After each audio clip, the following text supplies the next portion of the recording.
Amechekwe bego na dio.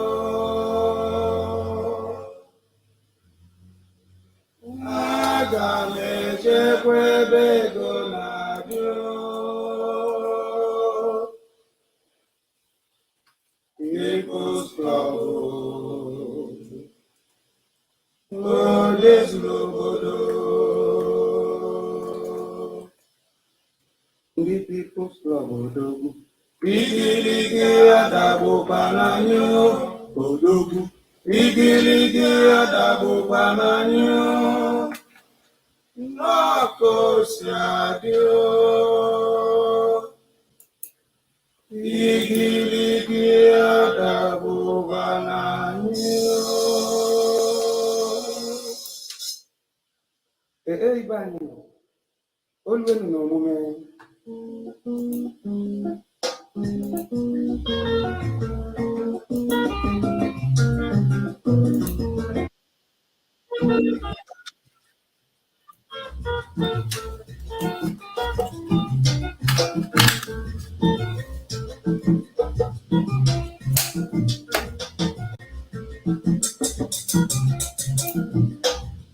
People's Club.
It's only my one. I need you.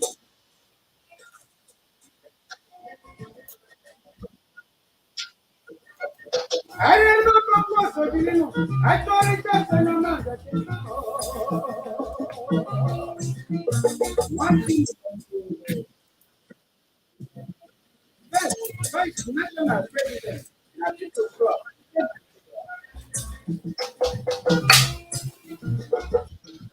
FFPT one for Sophia one.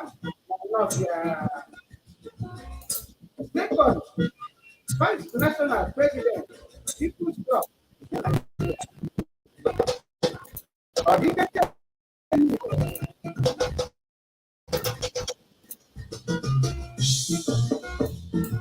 Chief Governor Sobino.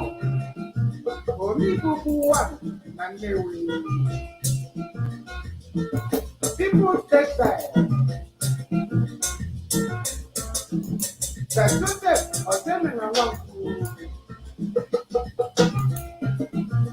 National Law.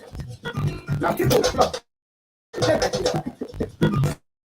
Oh, you manage to do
Okay, here we go.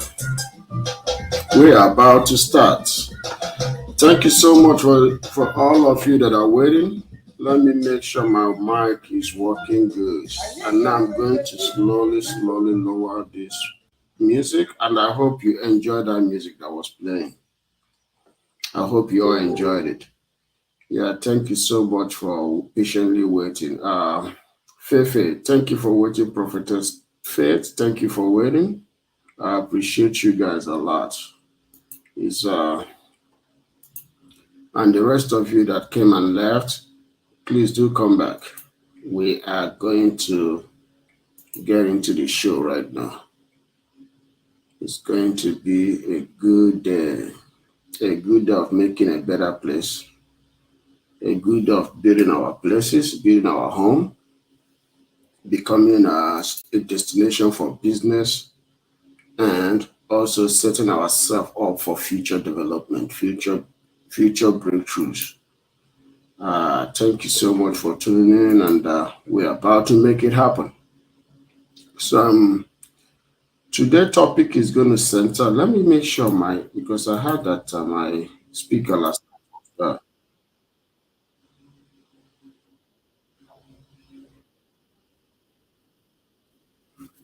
okay, yeah, the speakers the microphone is good. Some people were complaining about my mic yesterday. They were saying that the mic was not good, but I've tested it right now. The mic is good. Yeah. Okay. Let's start now. So my today discussion will center again on the city of Onitsha, but I'm going to expand it into the kind of businesses that can surface there. So when I'm using the city of Onitsha as a focal point for this conversation. But whatever I said about the city of Onitsha can also be applied throughout Nigeria. So it's not a city of Onitsha issue. This is a Nigerian palaver, as we all know. Let me just readjust this camera and make sure that everything is looking good. Yeah, adjust the camera. Okay, good. The camera is good now. So the city of Onitsha is a focal point that I'm using, being one of the center of business of commerce throughout Nigeria. So the city has withstood a lot. It's a Nigerian story. Civil war, Togri, the worst of the worst. And it has always withered just like Lagos. So if you know two cities in Nigeria that have been through tough time and have succeeded, have come out victorious, or maybe have been going through tough or still going through it, is Onitsha and Lagos. Those are the two most powerful cities where businesses are just huge. Most states in Nigeria either rely on federal help or maybe they use something like the the mineral resource that is being found in those states to be able to thrive or do business. But Onitsha and Lagos as a city, as two most vital and rivalry cities, that case is the difference. You see what I'm saying? That case is different for the both cities. So they both thrive in their own location. They both thrive in doing businesses.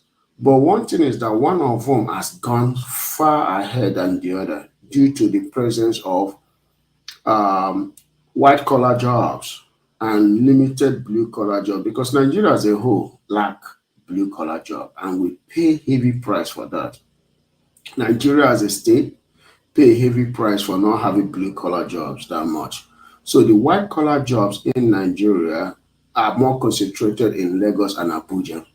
Abuja being a new city has not really uh, get into comparison with those two cities. But the thing about Abuja is due to the federal presence, but Abuja cannot be underestimated because every day buildings are being erected, development is going on in Abuja, road constructions are going on. In fact, Abuja today is now the center of architecture. I gotta tell you, the houses that I see in Beverly Hills, the houses that I see in Bel Air, the houses that I see in places I would say San Diego, San Francisco, those houses are present in Abuja, but they are not also lacking around, and that's in the villages around Onitsha. Because one thing about Anambra State is this: people from there go and build mansions there to decay. But that's what we want to stop. It's always been said since I was born 40 something years ago that Anambra people go to Anambra to build their mansions that they barely stay in. But those are things we want to change. We want to change it by bringing about serious and massive investment, capital investment into that region, so that way the balance of development can take hold in Nigeria. Because A place like Lagos, where you have almost everything, the seaport, everything is just located in that state. It's traumatic to the entire Federal Republic. But by distributing the federal infrastructure that are centered in Lagos, it will bring about development in the rest of the country. That is why I am doing this video. That is why my channel exists. My channel is for the development of Black businesses global. Because in the next coming channel that I think is sometime it's going to be discussed either tomorrow but in some insight of it is going to be today.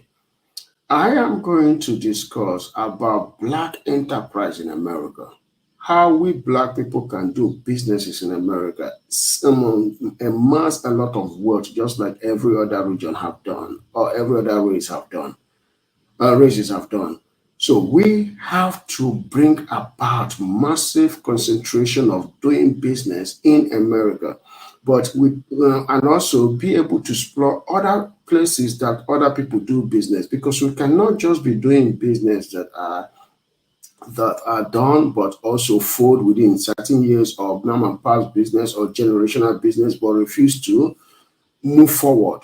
Because one thing that I've seen in a lot of our businesses here in America is that some of the businesses, when it started, it stays there. It becomes, yes, generational wealth, but generational wealth that doesn't even go that far. It only stops within the family. The income is still the same, maybe increase based on inflation, but never increase proportionally in order to have other branches across the country. That's one thing that I see wrong with Black businesses in America. But also in Onitsha, it's also in Onitsha, thank you so much, Fefe. Thank you so much. In Onitsha, it's also a problem where you see a family will develop business. The business becomes an ATM. They equate capital to profit. So they don't see that a business can go beyond where it is and become a profitable business, whereby they can actually move forward with a business and have multiple locations. I do understand sometimes it's the restivity in Nigeria that can deter people from doing business or expanding their business, but we don't have to stop there. We have to start doing something. Get selected cities where you can invest, but invest in those selected cities that you know that are peaceful. Expand your business. Make sure that your business is that of a national business. Then you can become international business. But another thing that is so wrong in us doing business in Nigeria is that most of the business are individualized business. Africa and Blacks all over the world have a problem. And one of the greatest problems we have is individualism. Individualism has always become our problem. When I look at other companies that are owned by other races across the world, most of their businesses are not individualized. They are not sole proprietorship or sole business.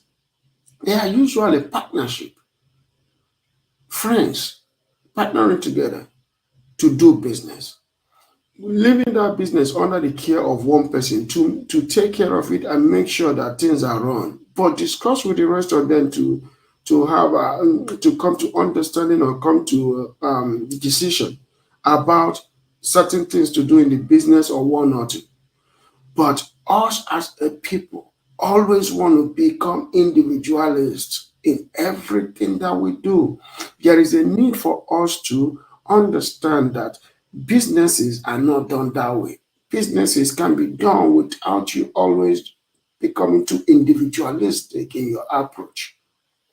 So that is one thing that I'm going to center on. But also, we do have a problem of not being able to take care of the cities where we reside or where we are host of. In Nigeria, a lot, let's say in Onitsha, where is our hometown? Or Nigeria, where is our hometown? Most of the cities across Nigeria become dirty because of the lack of, guess what? Like I said, blue collar. Blue collar keeps cities running.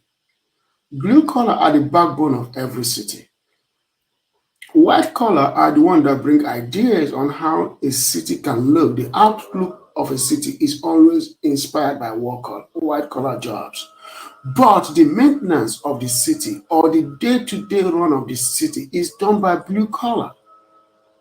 Blue collar are the backbone of economy. They are the bus drivers. They are, like I said yesterday, the sanitation guy. They are the pipeliner. They are the city engineers. They are the ones that make sure that everything is running smooth. They are the waterway and river sanitation guys. They are the ones. They are the civil engineers in your city that make sure that roads are smooth at all times, that make sure that roads are not full of potholes. They are the code compliance in every city. So these blue collar jobs are one thing that is seriously lacking in Nigeria. So when we have cities that are built, we don't have maintenance people. Blue collar jobs that maintain that city, that maintain the day-to-day activity, the day-to-day repair, the day-to-day cleanup, the day-to-day infrastructural maintenance of that city or state of the federal. That's one thing we lack. But today I'm going to also discuss and show some slides that have to let us understand and see the outlook of a city that is well maintained, that has its infrastructure going, just like I've been showing yesterday. But today I'm going to go in depth in it to show you more, so that way we as a people can see the need for us to develop our cities. Not just to develop our cities, to make sure that our cities are properly run. So today I am going to, let me go back here. I'm going to pull up something. I'm going to pull up a slide. But also, if you do want to come in, let me drop the link. Okay, I'm sorry for that. If you do want to come in, let me drop the link. You can come in and join this conversation. It's open. I don't want to do too much monologue, but I'm going to drop the link. But as soon as I want you guys to come up, I'm going to click on it. Okay, it's not going to take me more than 5 minutes to bring you up. But at the same time, you don't need to come up. That means you don't need to use your camera. You can just use microphone, but you have to show me your face first before you then go off camera. You have to show me your face so I will know who is talking, okay? You have to show me your face, but you don't have to stay on camera. But I do have to see you before you go on camera if I put you up, okay? Yeah, if you want to join the conversation, that would be great. But like I said, I do have to see your face before you come up. That's before I put you on the discussion. I do have to see your face. So going back to what I was saying, let me do this real quick. If you are new to the if you are just coming up right now, like I said, you can join the discussion, but I do have to see your face first before you can then go online. But you don't have to be on camera, but I do have to see you on my lower screen. I have to see your face. Like that means you have to show me your face on camera. Then I will then take you off. Then you can go back to off camera, but then I'll bring you up, okay? So let me do this sharing of this screen, because that will help us a lot to see what I'm about to say. Okay, I'm gonna do share this window right now. Now let me do this real quick. Okay, good. Okay, I hope we can all see what I'm bringing up. Okay, let me do something real quick and make sure everything is just the way I want it to be.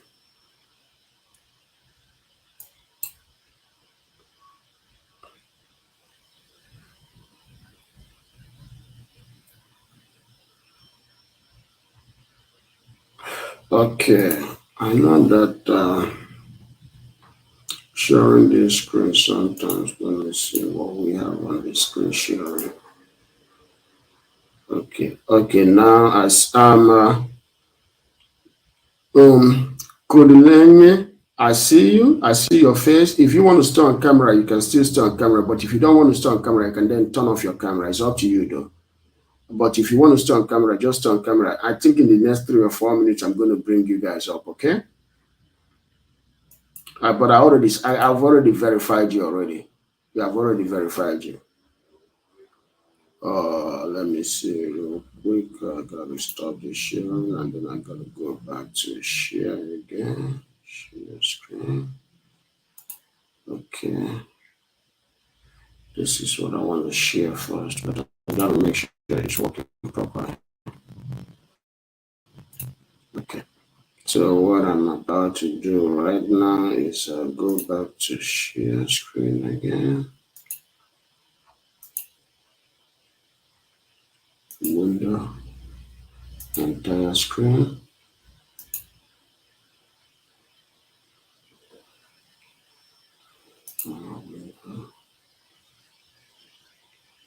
Okay. Entire screen. Okay, let me see if this will work better. I think, okay.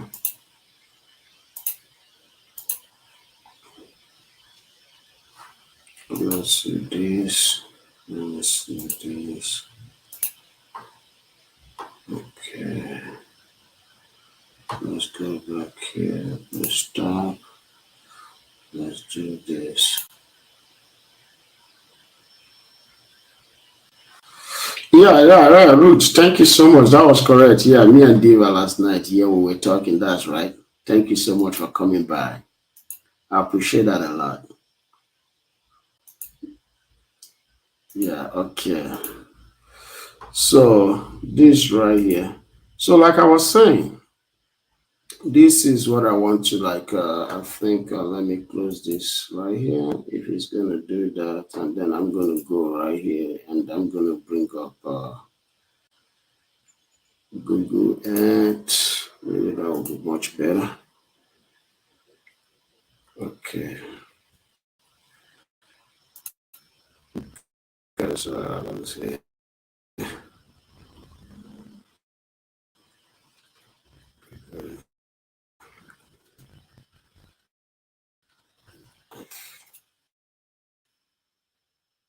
Okay. So I was showing this on my other tab last time, and I think okay. So I'm going to go back to Onitsha. I hope you guys can then see it now. So I'm going to go back to screen sharing again. That will have. Yeah, Fefe, yeah, you were on Diva channel. That's correct. That's correct. Okay. Okay, so this is what we got right here. So how you guys doing today? I'm glad that you came. Yeah. So let's see this right now. Let's see.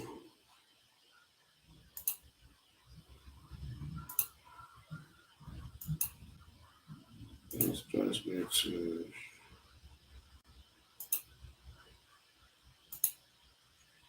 Okay.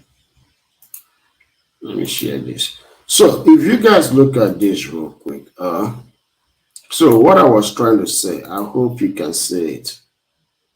I hope you guys are seeing it. So this is Onitsha. Like I was saying about the previous, this is Onitsha. Here is a big city located at the riverbank. This is one of the most richest area in Africa. But the problem is development. Not that the people cannot develop it, they have the money to develop it, but they don't understand what a city can look like, how to go about developing it. You have a city just like this, with water, with sand flowing into the water. And what is the reason why? The reason is poor maintenance. A city with no blue collar, no infrastructural maintenance, no investment, no attraction for, guess what? Serious businesses to come and do business in it. They don't have that. They don't do that. But this is not just unique to Onitsha. Most cities that are run by our people, which means we Africans or blacks, we don't really take seriousness in the development of our area. No, we don't do that. Like, look at what I'm saying. These are boats. But if you go to New York, check out, you see a tale of two different cities. But one has city maintenance. One has what it takes to build infrastructure. Like, look at this right here. Look at it. You see, there is city wall right there. Right there, there are walls, river barriers that prevent water from flowing into the land. Even when you have a place like this, where you have stuff like that, that might be the case, you see how it's well built, and then there is also the city barrier that prevents water from getting access to the land. What this does is this: it stops, it makes your water, it makes you to have clean water. You get clean water. You see that? You get clean river. You get a river that people can pay millions of dollars in their real estate to overlook this river all the time and just experience that scenery. You have fairy dogs. You see, this is fairy dog. This is fairy dog. This is fairy dog. Some of them are restaurants. Some of them are pure fairy dogs. This sometimes it's just a dog moving cars to the next city. So you have a lot. Okay, like right here is a car park. This is a car park built on top of a dock, on top of a house that's on top of a house that it sits on a dock. And then people are going to be people. You're going to get ferries that will come here and pick up folks. That is ferry barrier. That is a stopper right there. So these are things that, okay, look at high rises. You see how you have high rises? This is seriousness. This is seriousness. That's Central Park. Yeah. And in this Central Park constitutes a lot of things like zoos. So many things are built here. What I'm trying to say is this, right? When a city is well planned, the infrastructure will tell the story of that city. You see highways being built, roads being built, road connections being built. This is what you call seriousness. But then, if I go back to the city of Onitsha, a city situated on a river bank, just like New York, but only about 30 miles away or 40 miles from the Atlantic Ocean in this case. But look at the road, not serious. Look at the buildings around the road. No barrier whatsoever to prevent mud from sliding into the river. No barrier at all. No seriousness. Then when you come here, you look at the bridges that are built. Okay, look at the bridges. This is a new bridge. It's about to be opened soon. This month, sometime this month. But even with the bridge, just imagine how much real estate can be done here. How much real estate can be done here? That's what I'm saying. The real estate here is something else. The real estate here can be something else. Look at it. This is just a mini a satellite satellite port. Okay, let me bring you guys in. I think some of you already got what I'm saying. So let me bring you guys in so we can continue our conversation from here. Let me bring the ones that are on. Okay. Kadlia, you can take off your mic and you can take off your mic now. We can talk. So if you I'm waiting for you to take off your mic so I can ask, you can ask me questions and we can have discussion. Okay. Kadlia, are you still there? And anyone that wishes to come online, you can come online. Anyone that wishes to come online, you can come online. But what I'm saying in essence is this, right? This is how our cities are run. This is how our cities are run. Our cities are not running with seriousness. Our cities are not run at somewhere you can generate revenue. Our cities are not run by the appropriate people that have to run it. In every city on earth, there are criminals. We have to get that right. There are criminals. There are people that have tendencies to commit crime, but the city has to have blue collars that run the infrastructure. The city has to have people that come up with so many ideas on how a city should look like. The city cannot lack those people. The city have to have white collars that are in charge of city planning. Those that will want the city to look certain way so that when their clients come in, their clients will see a city so conducive to living. But those things cannot happen.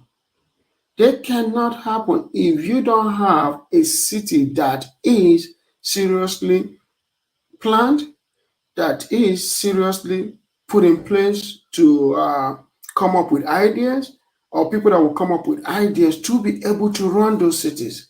That is the problem we encounter all the time.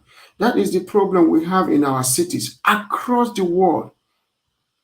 Do we have people that run cities? Yes, we do have our people that are elected to run cities in various places. Chicago, many places to run cities. Even Dallas is a black city, is a black mayor. So we do have people. But the question is, why are we not the way we used to be? In Oklahoma, there is a city called Tulsa. We do remember when black people came up and crafted their own city to run, that's to run their own businesses and create their jobs and everything. That city was so good, it had to be brought down. The city was so good, it had to be brought down. And the reason why that was the case is because of the family structure then was coordinated. It was a highly coordinated family structure. We had family. We had people. We had fathers in the house. We had mothers in the house. We have fathers taking care of things and mothers taking care of things. We did have that. And because we had that, when the kids go outside the house, they run the city the way their houses are run. If you want to tell me the character or show me the character of an individual, please show me where that individual resides. Because your environment, it's your character. Your environment, it's your character. That's the way it is. Your environment is your character. Because if you come out from a good environment, you will run. You will have a good character. When you see trash on the street, you're going to pick it up. You're not going to want any trash to be on the street. That's number one. Yes, Fefe is called Black Wall Street.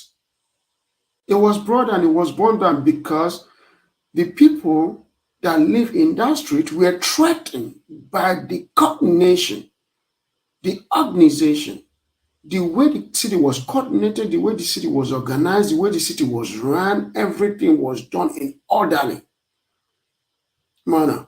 And why it was done in orderly manner is because every single kid on those streets, every single man on that street, every single woman on that street had a determination to build black. Today, statistically, our money only lasts about less than 3 minutes in our neighborhood. Whereas other neighborhoods, money lasts up to a month. before it circulates. But in our neighborhood, money lasts less than 3 minutes and resides, or maybe money only endures, or many money only stays within 3 minutes of somebody being paid.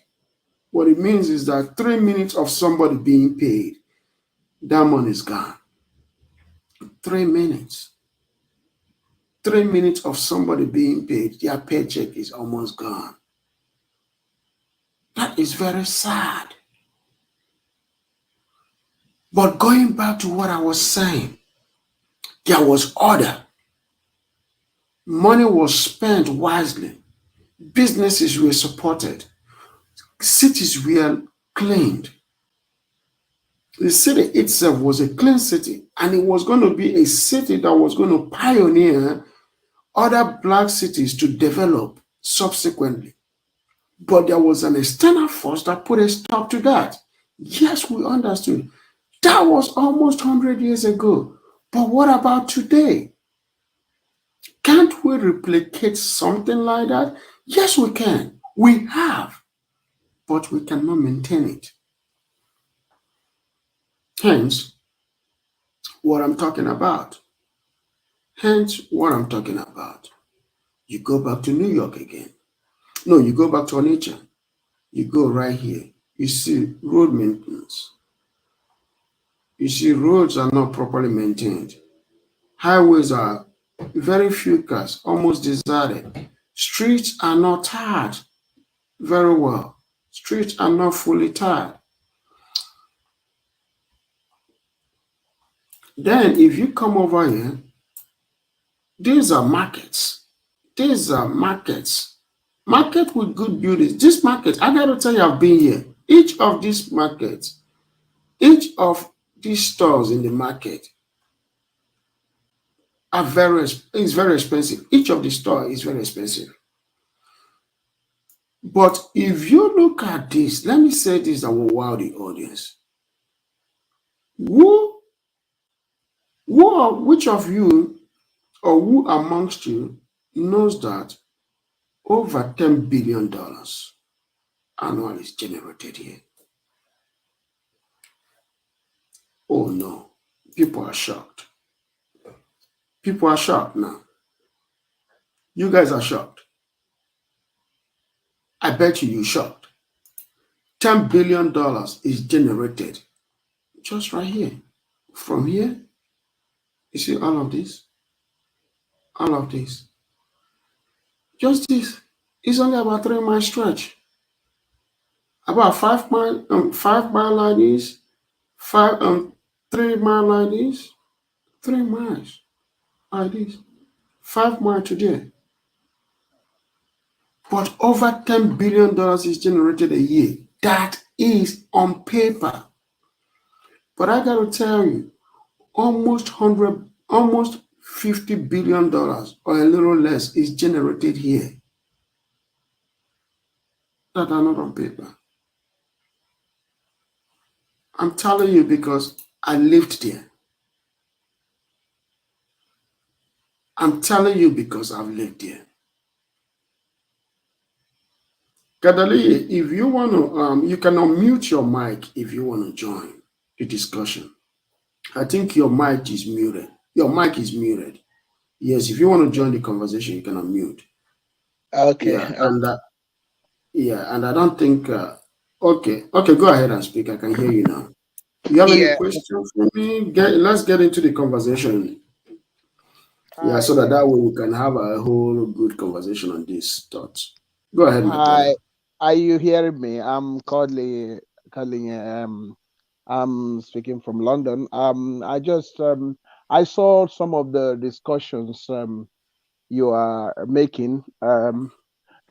Because I'm passionate about um, bringing investment home, Mm-hmm. especially concerning Onitsha as a city that should be a global city. Um, Mm-hmm. and we have all that are required to make it to happen. But what we need Yes. to do is basically to start with the basics. The Mm-hmm. basis, I that's what I'm trying to get some of people in the neighborhood this year to for us to go to the um to the basis, to start from the basis. Basically, let me give you an example. If you look at all those streets you are talking about in Onitsha, most of those layouts were carved out, and the land speculators were able to sell everything out. And the Mm-hmm. buildings, because of a lot of people has the wealth, but the wealth is just to build houses, because the government was not actually keeping up with the pace of people's development. People were Yes. ahead of the government because there is a Mm-hmm. non-existent government. The government is only in the government houses and the television. So the Yes. people in the street need somebody to at least to guide them on what to do. First of all, before you build the house, you need to construct the road. You need to put trees, beautify the roads, put on the gutters, make sure the gutters drainages are closed, not leaving it open. But because there's no government, the government only announced, like you are hearing Soludo in government house. I'm just using Soludo as an example. All those other governors, but in Anambra State, I'm using as example. So let me give you an example. An area in Onitsha, Obosi called Awada. You can see when that place, the mad rush to, buy land there to develop the place. If the government would have gone in there and said, okay, let us mark out the roads so that the roads will be wide enough because of the population that are expected there, and give a, a plan that how that place should be, done. So what has happened in Awada should have been a bit different. There would have been places left for family leisures or parks. That would have been a place meant for water, like lake, artificial lakes, that would have stopped those erosion that is happening in Owe Road. If you see the Owe Road, the federal road, you can see the devastation that happening because the water is running very fast from Awada and Ugwabal, if you know the area I'm talking about, because it's hilly. So there is no lake, artificial lake that's supposed to hold those water, reduce the speed Yeah. before it If you drain look at down. your screen, if you look at your screen, I'm showing that Awada right now. Is on the screen. Okay, This is it okay, right here. okay. So what happened is that here in London or UK, many of this area you can see that they create artificial lakes. Um, Yes. um, those lakes are not the natural one, but they've created it. The reason Mm-hmm. why is to stop flooding, over flooding. So whenever it rains, what happens is that it first of all goes into those ponds or lake, whatever they call it, That's and right.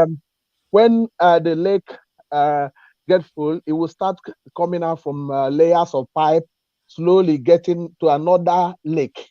From that lake to the main drainage system, underground drainage system. So that's one help to mitigate the effect of Mm-hmm. flooding from causing a lot of devastation. So now I'm going back to Awad again. So if the government would have gone in there, what would have happened is that they would have leave some space for this artificial lake, like in Awada and Ugwaba. It's quite a huge area. I think around 2 million people live in these two layouts because of Mm-hmm. the density of high-rise or story buildings. I think the lowest there is two-story building. Now they build five, six story. Actually, it's 4-5. It's 4-5 Yeah, now. yeah. What? Now, so Yeah, and what you're saying is true. What you're saying is yeah, 100% correct. That area is yeah, not supposed. Like I'm looking. If you like right now, I'm looking at it. That yeah, area, like what you're saying, this area is supposed to have. Okay, this is River Niger, right?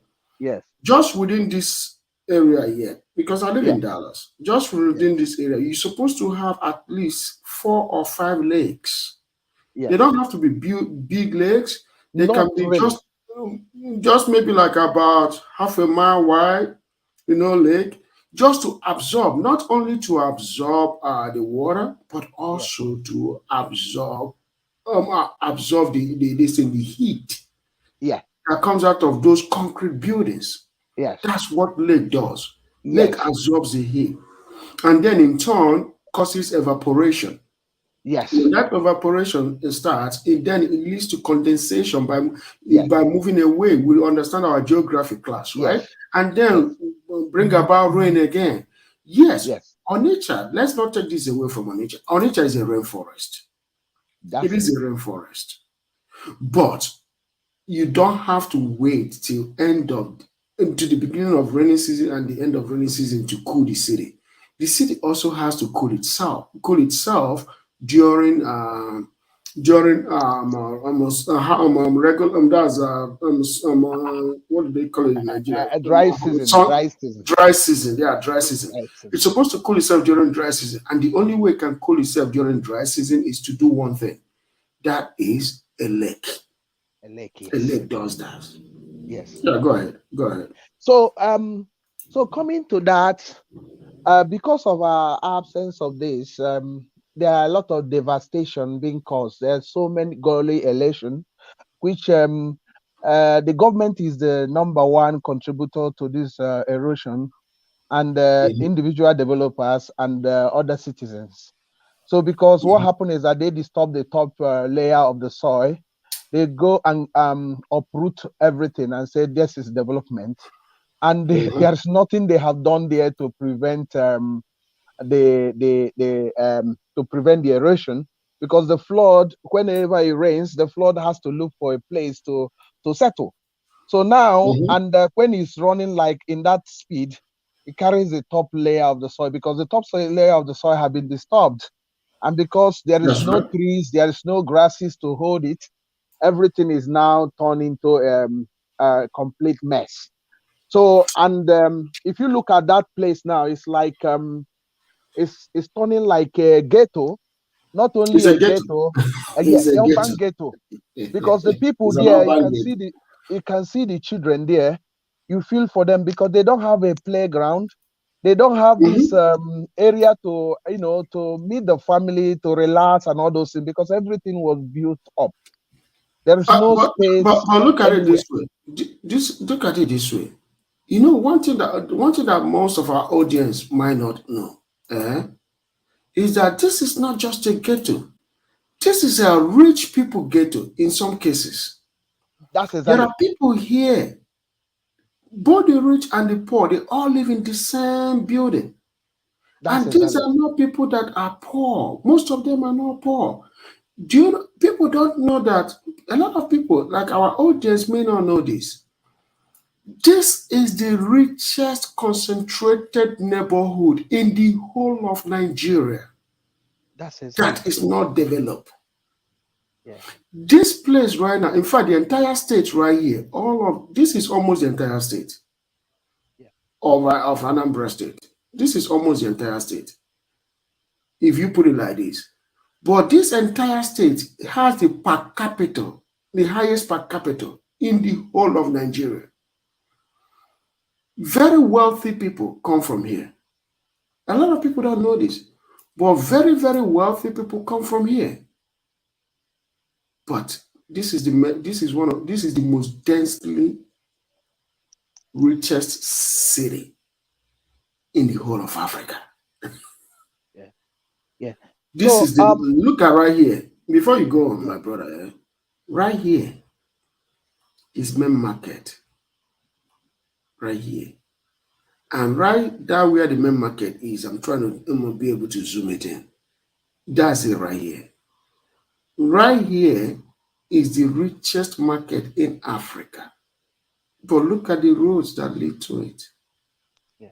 Very bad. No city planning. This is what happens when we black people manage stuff. But do you know? Can you tell me what is the problem of Onitsha development, my brother? Can you tell me the problem of Yes. Onitsha development? The major problem, that's what I'm trying to get to, and I will also offer the solution, the immediate solution, Okay. which can actually work, not the one that Yeah. required a lot of money or anything. That's why I was talking about basis. The major problem with Onitsha is one is government. there is no government. People were left on their own. And when you have that, it's like there is lawlessness, complete chaos. So people are building houses everywhere. There is no stipulated guide or plan for that, Mm-hmm. and there is no this thing. Even if there is, nobody knows about it because the corruption level is endemic. But I will offer solution because I'm one of the ones that doesn't like to be talking about the problems much, Mm-hmm. but is to offer a solution that can, immediately, within 6 months, you can see the impact. You don't need to wait for years. Let me give you one of the things we are trying to do now, because there is a move by some of us to let's get our place better than other areas.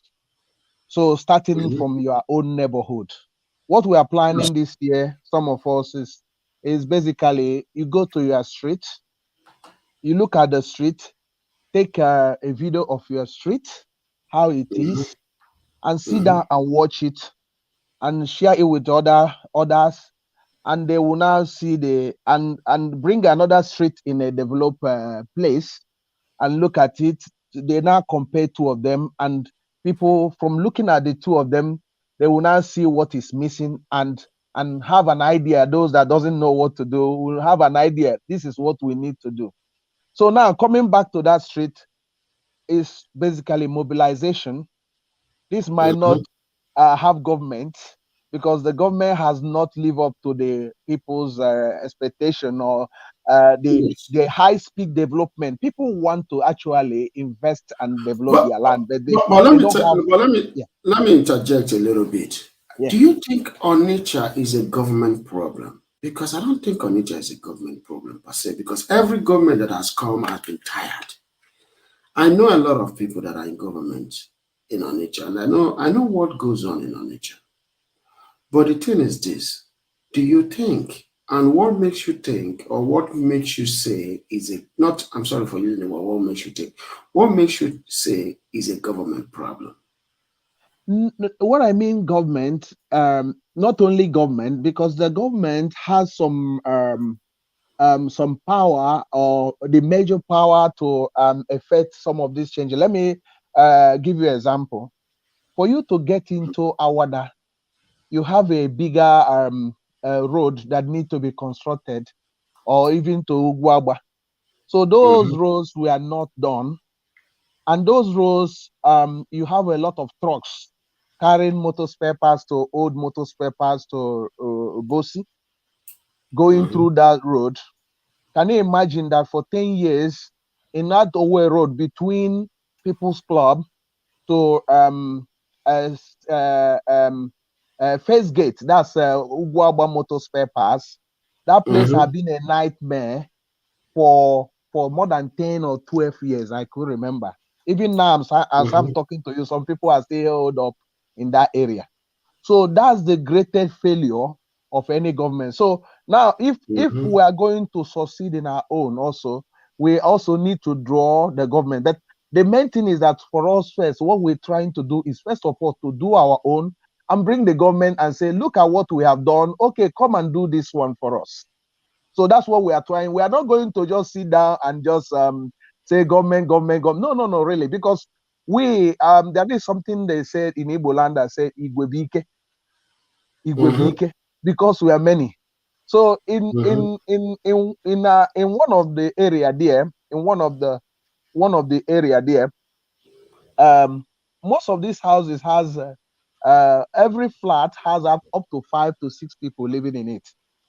So Mm-hmm. now they're building like 45 flats in a 4-story building. Mm-hmm. 45, 45 flats. If you Mm-hmm. count, you know how many people there.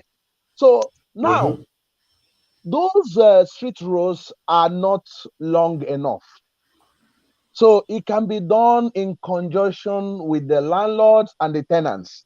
So like how they normally do in the churches, because Nigeria is full of churches. They raise money and Mm-hmm. do things in the church, but in front of that church, the roads there are not done. But inside the church look very nice. But after the dust, we will completely mess up the church. So now what we propose to do is this. We get that roads and say, okay, let us look at this road from here to this thing. Let us have a plan that this year we will try as much as possibly to do like a concrete road on concrete on this road from A to Z. So now we now look at it direct labor.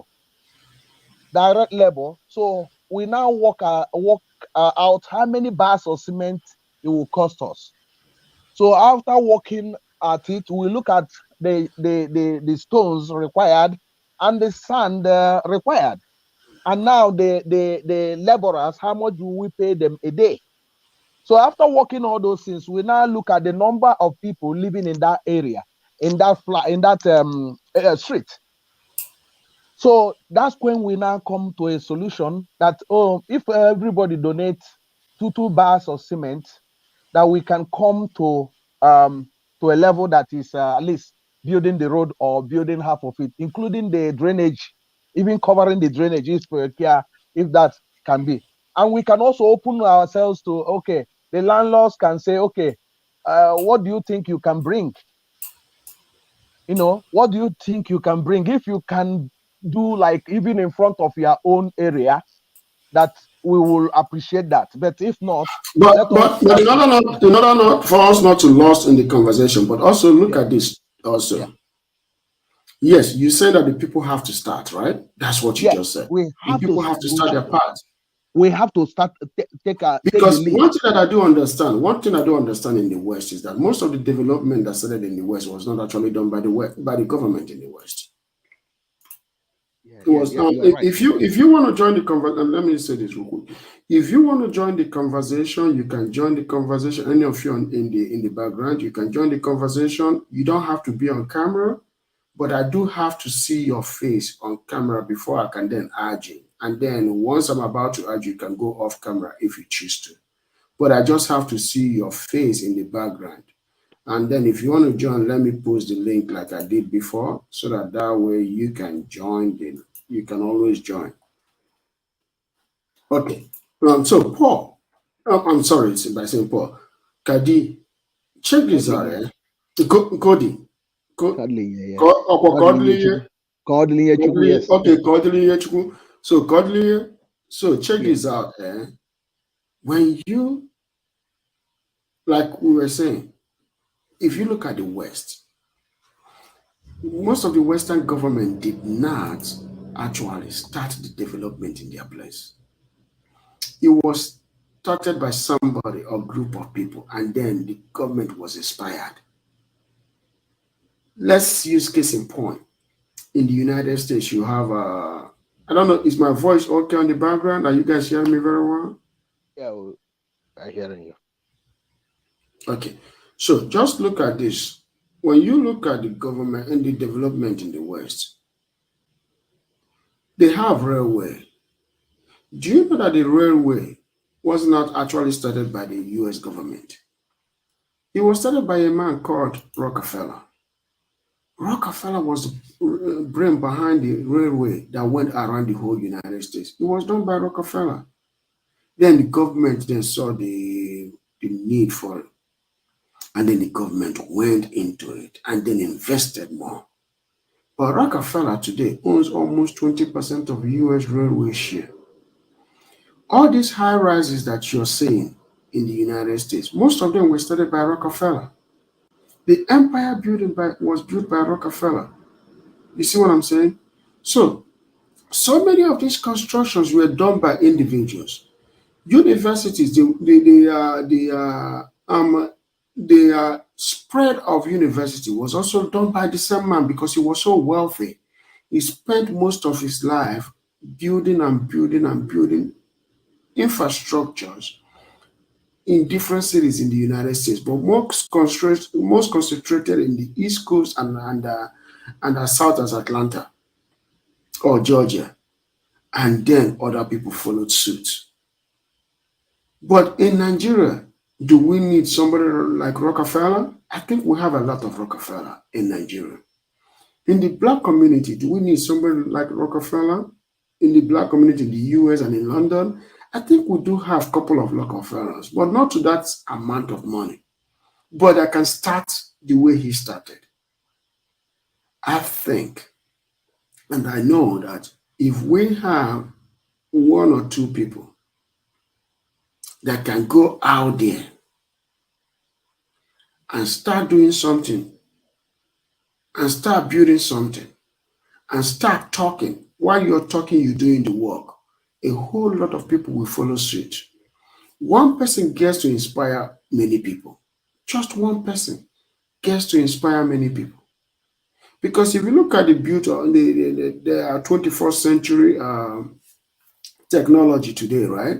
Most of these technologies were things done by one individual and the rest got inspired. Just like, what do they call it? Boeing, the Wright brothers. The Wright brothers, the Wright brothers, what did they do? They thought about building plane after being inspired by other people that were building it. They brought it into fruition. What happened since after the Wright brothers? A lot of aeroplane manufacturing companies have sprung out in the West. It takes one person. And the Wright brothers didn't do it because of the US government was in support of them. No. No government stops you from doing anything as long as you're doing it. The only thing is that the government will then put money after it has become something that benefits the society. So all these things that people will always say in Africa that, oh, the government helps this person. No, no, no, the government doesn't. The government must have seen your work, must have seen your effort before they then invest in you. Look at in Africa today, in Nigeria per se. Do you know that most of these roads, I'm going to go back to these roads again. Do you know that most of these roads, their contracts were already awarded? You know, am I correct? You see Yeah, these roads, you're correct. these contracts have already been awarded. But what happened? Somebody never did it. They ran away with the money. All these roads that you're seeing, right? They were awarded to be built to global standard. All these. They were awarded to be built on that's to global standard. But somebody didn't do it. But also the government is careless because the reason why I say the government is careless is this. How can you give contract to a company that doesn't have anything to show you? They have not proven to you that they could do something like that or they have done something like that. They've never done that before, right? So why give them contract? But our problem is also that government do give contract based on nepotism. Am I right? That's correct. That's correct. It's done all over the world. People do give contract to their friends and family. But their friends and family execute that contract so that their person will not look bad. But in our country, we all know that these people don't care. But not just in our country, it's also in the black community. You see what I'm saying? Yeah, In the I black, think go sorry. ahead. I think there's nothing wrong for somebody to give a contract to somebody. It's just about if you really love your your area. Let me give you, for instance, the governor of Ebonyi State. Mhm. Many people criticize him because of his politics. You can understand why, but you can see how he's trying to turn the story around in Ebonyi State. You can Mhm. see also the contracts are not actually awarded to companies like that. Some of them are his family members, but he makes sure that the job is done. That's So, right. and you see the quality of the roads. Those roads, I Mhm. bet you in next 30 years, they will still be talking about that governor because the roads are not just ordinary roads we see in Nigeria. So Yeah. I think that's what we have to be looking at. He has his own good side and he has his own bad side. But the good side of him about developing his state, the love for his area to change, you can see it. You can't take it away from him. So if you Because, love your area, like some of us now are having a passion to turn Onitsha into something that is can everybody can be proud of, you know, not actually taking the wealth away from it without actually putting anything. So that's the reason why we've been talking about this since last year. But this year there is added energy that we have to use our own neighborhood to as a guide to what we are trying to do. So, like I was saying before we interjected, is those trees will start somewhere and start doing it. Not only doing the road, but also planting trees, making sure that the roads in that area is swept every time. So yes, we will take ownership. I'm glad you said planting tree. Like my place in Nigeria, right? Yeah, My house in Nigeria. That's my father's compound where I have a yeah, house. So one of my uncles came one day and he was like, "Wow, that's my mom's brother, younger brother. That's my mom's young brother, not the younger one, but the junior one." yeah, He was like, "Whoa, this place looks like a GRA."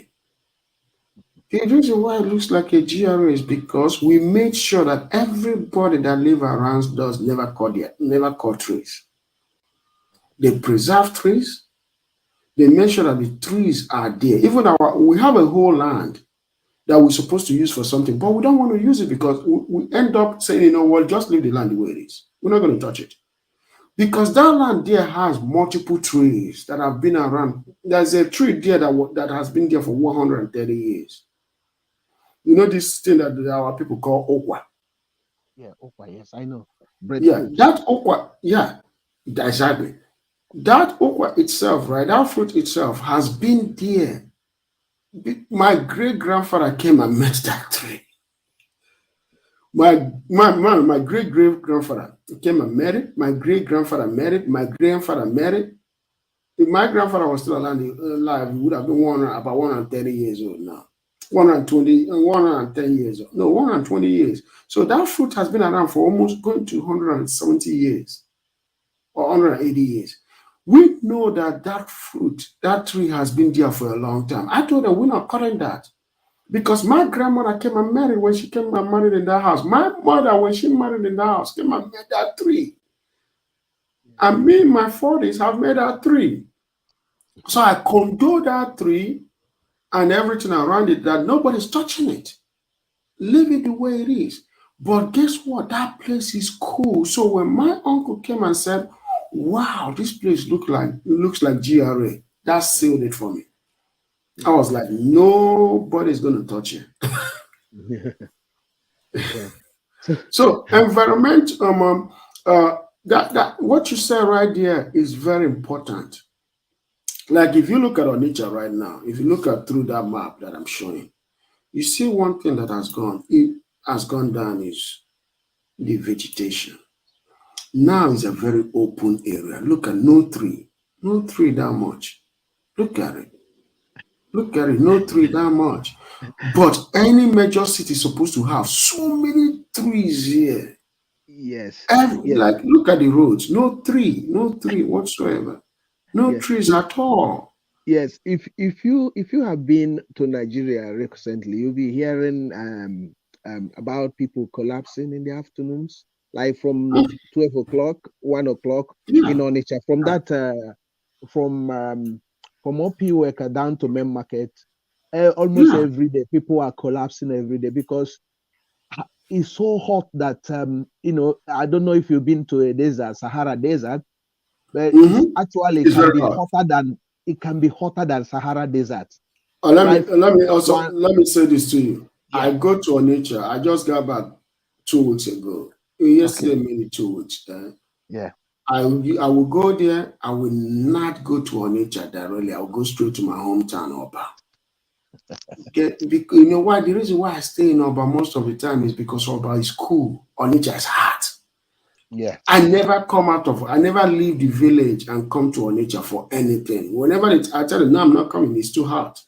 Yes. It's too hot. Yes. Yeah. And this has caused a lot of environmental and a lot of impact on people's health, mortality rates, and all those things. A lot of children are having asthma. A lot of a Mm-hmm. lot of things happening there. So, and there's the issue of burning. Every time people are burning waste, burning a lot of things, and they are basically in the night. You can see the fumes coming into your windows when you open the open the windows. So that's the That's right. reason why some of us have decided that this year that we have to start something and now go to the Mm-hmm. government and say, come and have a look what we have done. Let's give Onitsha most of the inner street. Let it be like this. Just let's Mm-hmm. give only 2 years. Within two Mm-hmm. years, that every street must be like this. We are not Mm-hmm. begging you to come and construct this for us anymore. This is what we Mm-hmm. want to. So now let's make a Mm-hmm. law that each of the houses will have not less than 2 trees standing in that front of that house.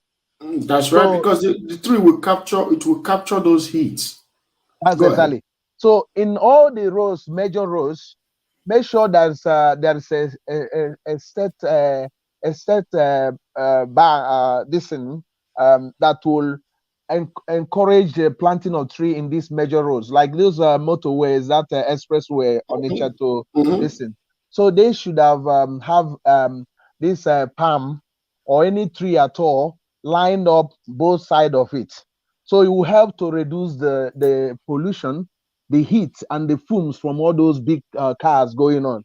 So another one is that the government also need also, like that Hawada and Ugwaba, they lack a Mm-hmm. lot of basic things. Although that Soludo actually, I must I must commend him for this. I'm not good in praising the politicians, but for the first Mm-hmm. time he awarded 3 roads there, which they are building, although the contractors are a bit slow. But the major issue there is we, the people there, to take that environmental issue and deal with it once and for all, because the amount of rubbish left on the street, even the people defecate on the streets, leaving it on the streets, which is an eyesore. And so if we can actually use one street as an example, because we're planning to put solar, although solar lights are being put, people are being told to put solar in their houses, so in the night people can see. It's actually a law now in some of the area there. But It's what? actually in my house. Yeah, it's in my Yeah, house. We have that too. yes. We Now, were asked to now, we put up about 4 solars and in our thank house. you So very it much. lightens the street. It lightens the street. I'll tell you that Yeah, one. this Especially year, sometimes when nobody's passing, it turns off. As soon as yes. somebody comes, it turns on. It turns back on Yes. right away. So this Yeah. year they have just in some of the area, especially in some area in Ugwa, but they have just made a law that there must be lights from 7 o'clock. Your house should not be dark, so you must put like Mm. solar, unless you don't, you have a generator to power the light. So people are, because there is a penalty for that. So, but we are going to Okay. draw the whole people, the landlord association there, to look into the bigger picture. The bigger picture is making the environment better, building the roads. Like we give Mm-hmm. ourselves 2 years to get all the roads there done. If we can Mm-hmm. do all those street roads, what we will do is this: it will generate a lot of wealth into that Yeah. neighborhood. A lot of Yes. businesses suffered when the archaic transport, or they called Okada, was banned Mm-hmm. Mm-hmm. by Obiano administration. So because the Yes. roads are very poor, so the people were using this motorcycle. It's called Okada, local there. So to navigate that area, so suddenly it was Yes. banned, and most of the businesses inside the streets, nobody was patronizing them. I know That's a right. lady, she lost millions because she has a restaurant, and most of the people patronizing her was coming from Mpo, coming from Oko. So immediately that thing was banned, she completely closed down the business. So that's and the other little businesses. So now, if we do those inner streets, what will happen is that most of these vehicles and the human traffic will return again, and the businesses will start rising again. And now, from that, immediately that simple step will actually curtail the pollution dust, the dust level in that area. So people don't need to be painting their houses all the time. So the houses will start looking nice again. So now government on itself will now come in and say, okay, let's use three major area in Onitsha as an example, or four. Like, let me give you an example: Opiweka to Main Market, That's right. Uguta Road, Oka Road, and Yeah. the other one that went to Holy Trinity, or both of them, New Market Road and the other one, or Enugu Road or something. So now, and say, this is the standard I'm going to do. I'm going to do these things on this road. No more this attachment, this shanty, this thing in front of the houses. It should That's right. not be done. If you are going to do it, this is the pattern you are going to do. And there will be a setback for this. And there should be Yes. trees and all those things. And government will do it by themselves. And also, government should paint all the houses in this four area. Paint all the houses, maybe a particular color. And now, make sure that all those drainages are covered. So, because I saw Soludo in Ochanja the other day, and he was basically lamenting about people dumping the rubbish in the drainage. Why they are dumping those things is not only that there's nobody collecting the drainage, the waste, but also because the drainages are open. So because it's open, even if they are not dumping anything, things are falling into it, and it's breeding a That's lot of right. mosquitoes. So that's what they should do, so that people will have also a place to walk, enjoy the Yeah, city. let me say this into the audience. When he Yeah. said Opiweka, when Godlinger said Opiweka, you said main market. This is it right here. This is main market. This is as small as this thing might look in your eyes, audience. This is the largest market, single largest market in the whole of West Africa. This right here, all of this. This market right here, right here, generates almost 20 to 30 billion dollars a year. Just this right here is a market of almost 30 billion dollars a year. This market right here. This is the backbone. This is the largest market in eastern Nigeria, and the largest in the whole of Nigeria, and the largest in West Africa. This right here in terms of revenue. But if you look at it, you'll be surprised, like, what is this? You see how it is? You might be surprised, what is this? But it is what it is. It's the center of Nigeria market system.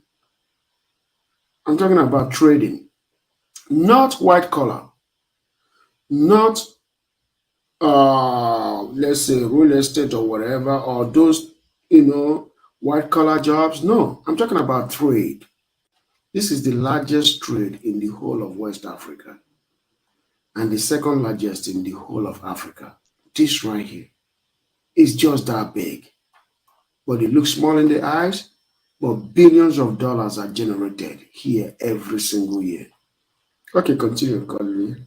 Yeah, there are white collar jobs there as well, because it has one of the biggest concentration of banks, insurance brokers, and a lot of other airline or this But agencies. but but but those Yeah, but those but okay, I'm glad you said that. But yeah, those are not, those are just people building satellite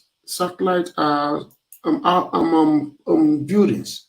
Not to compare to this. Check this out. Look, yes, if you look at what I'm about to show you, check this. This what you see right now compared to what those insurance companies can look like. This is New York Central Park. This is Manhattan area. Yeah. You see, look at this. If you go away from that and come to Manhattan, right? This is Manhattan. Okay, look at this right here. There is a difference between this and that. Why? The same insurance companies, right? The same banks. All of that are here, right? But what makes it different is these people are serious. It's not serious in Onitsha. These people are serious. They are serious because they know that all these buildings generate billions of dollars a year. Two buildings here or three buildings here generate the whole of Onitsha. Why? Because these are headquarters. These are not regional headquarters. These are headquarters. If you go to Central Park, this is what you and I were talking about Onitsha, right? Come over here. This Central Park, you see zoo, you see every single foundation, collection, art collection, so many things that are built here.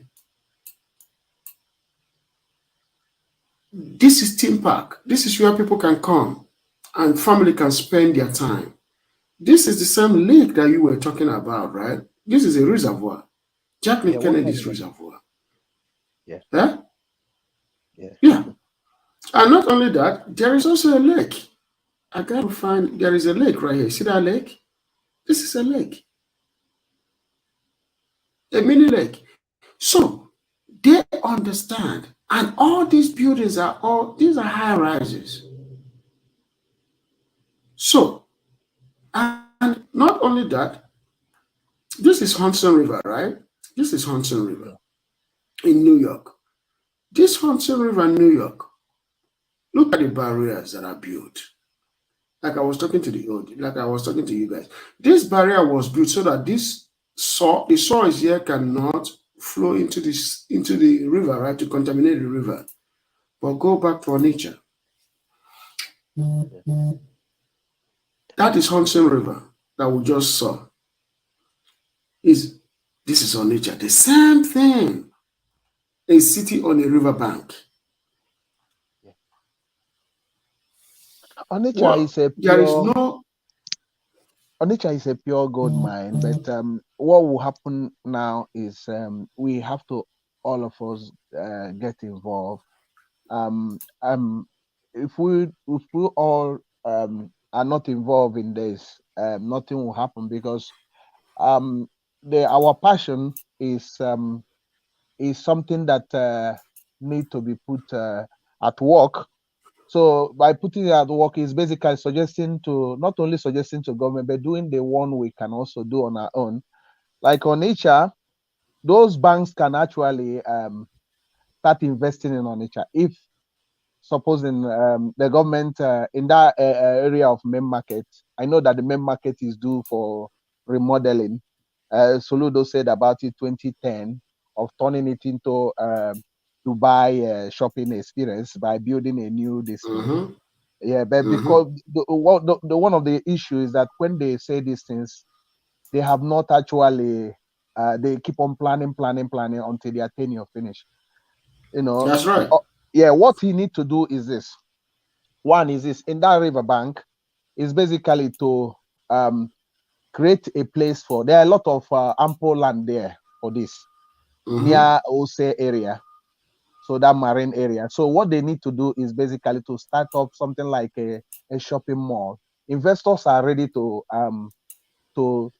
get in there. A shopping center that will replace that main market. So they have to build something like 6 story high. It will be like a Dubai stuff.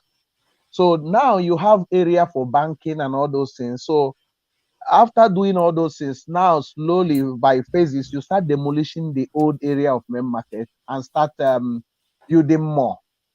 So, and they need also to create a bus terminals in Onitsha. Onitsha has no bus terminals. What you have is where the Aboros basically. They need to create at least Mm-hmm. 4 bus terminals in Onitsha. One in near the head bridge, both sides of the head bridge. They need to create there is a market, Abada market they build in the distance. I don't know how government allowed such a thing to be built there. It's an eyesore. If you see the plan of that, it's just near the bridge.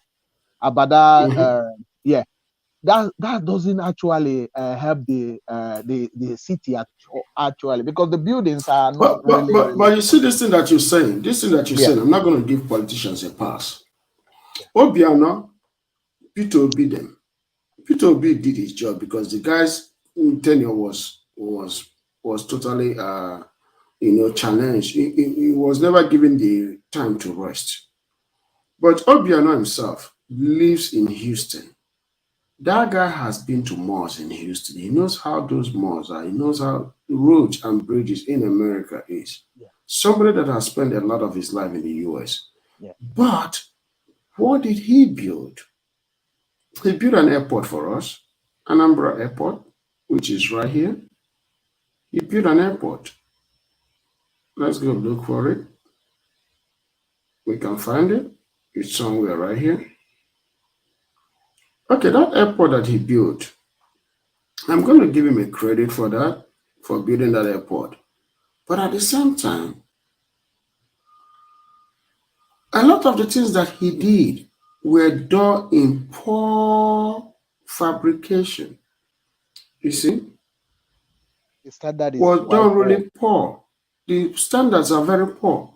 very, very poor. So it begs me that this is the airport right here. This is the airport he built. It begs, it begs, it begs me to ask this question. Didn't he see standard things in Houston? Didn't he see how roads are constructed in Houston? Didn't he see how cities are planned in Houston? For him to build things in Nigeria, no, I'm sorry, in Anambra State that are inferior. Like this airport right now, very big airport, looks like London terminal, right? But not as wide as it is. There's Terminal 5. It's not as wide as Terminal 5, but it's the same design. But the outside facades are just disappointing. Even the roads are a bit narrow. And once the airport become busy, that road will not be able to contain they call Oh, it they the have to dual build more. carriageway, Oh, they have to but build more. it's They have quite to build more. yeah. So what I'm saying is that there is something Obi did, but he didn't actually. It wasn't uh, it wasn't bold enough to expand it. When Obi was talking about business park in Onitsha, we are so Mhm. glad. We are so glad because that's what will actually change the perception of Onitsha. People think it's about traders, street traders, and all those things.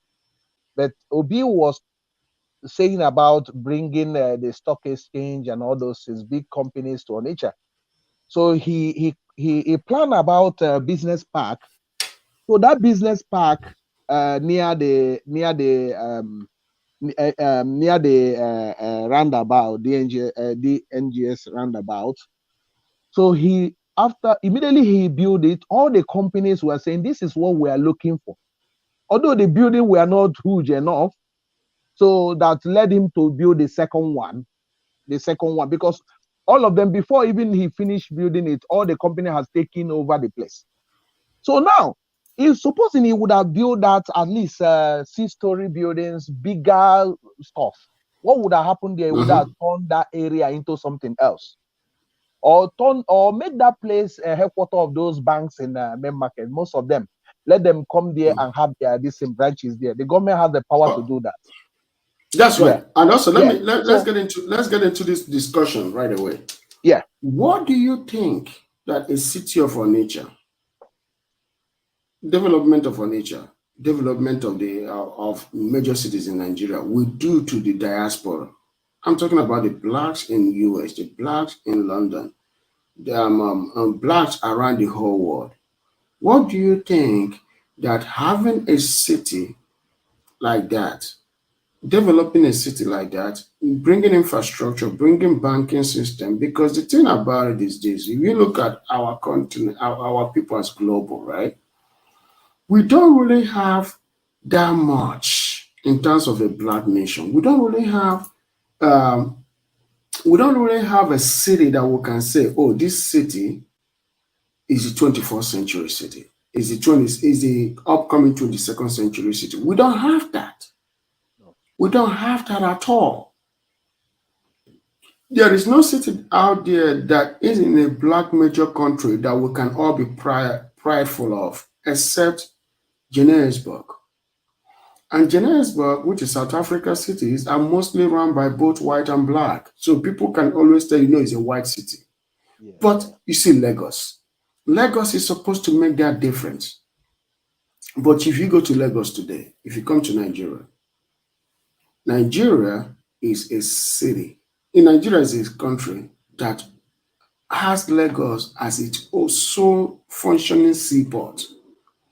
Why should a country like Nigeria have Lagos as its sole functioning seaport? If they know that major cities out there, that if they have seaports in major cities across the country, I'm talking about the 5 states that are on the Atlantic coast.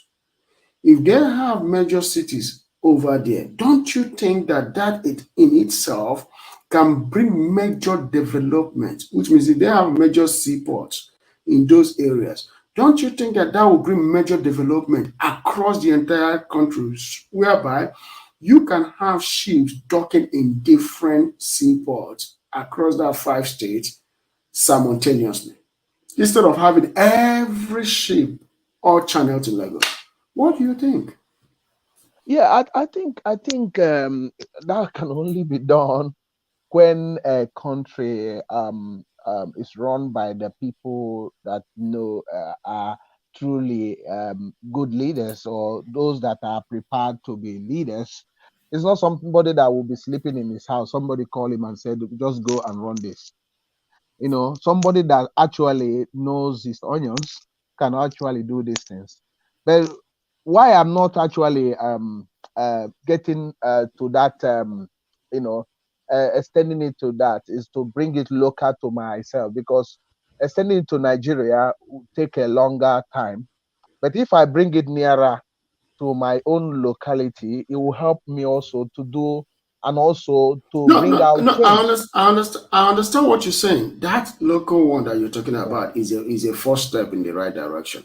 Yeah. But I'm also talking about, because that in the local one that you're talking about has its limitation. It has its limits.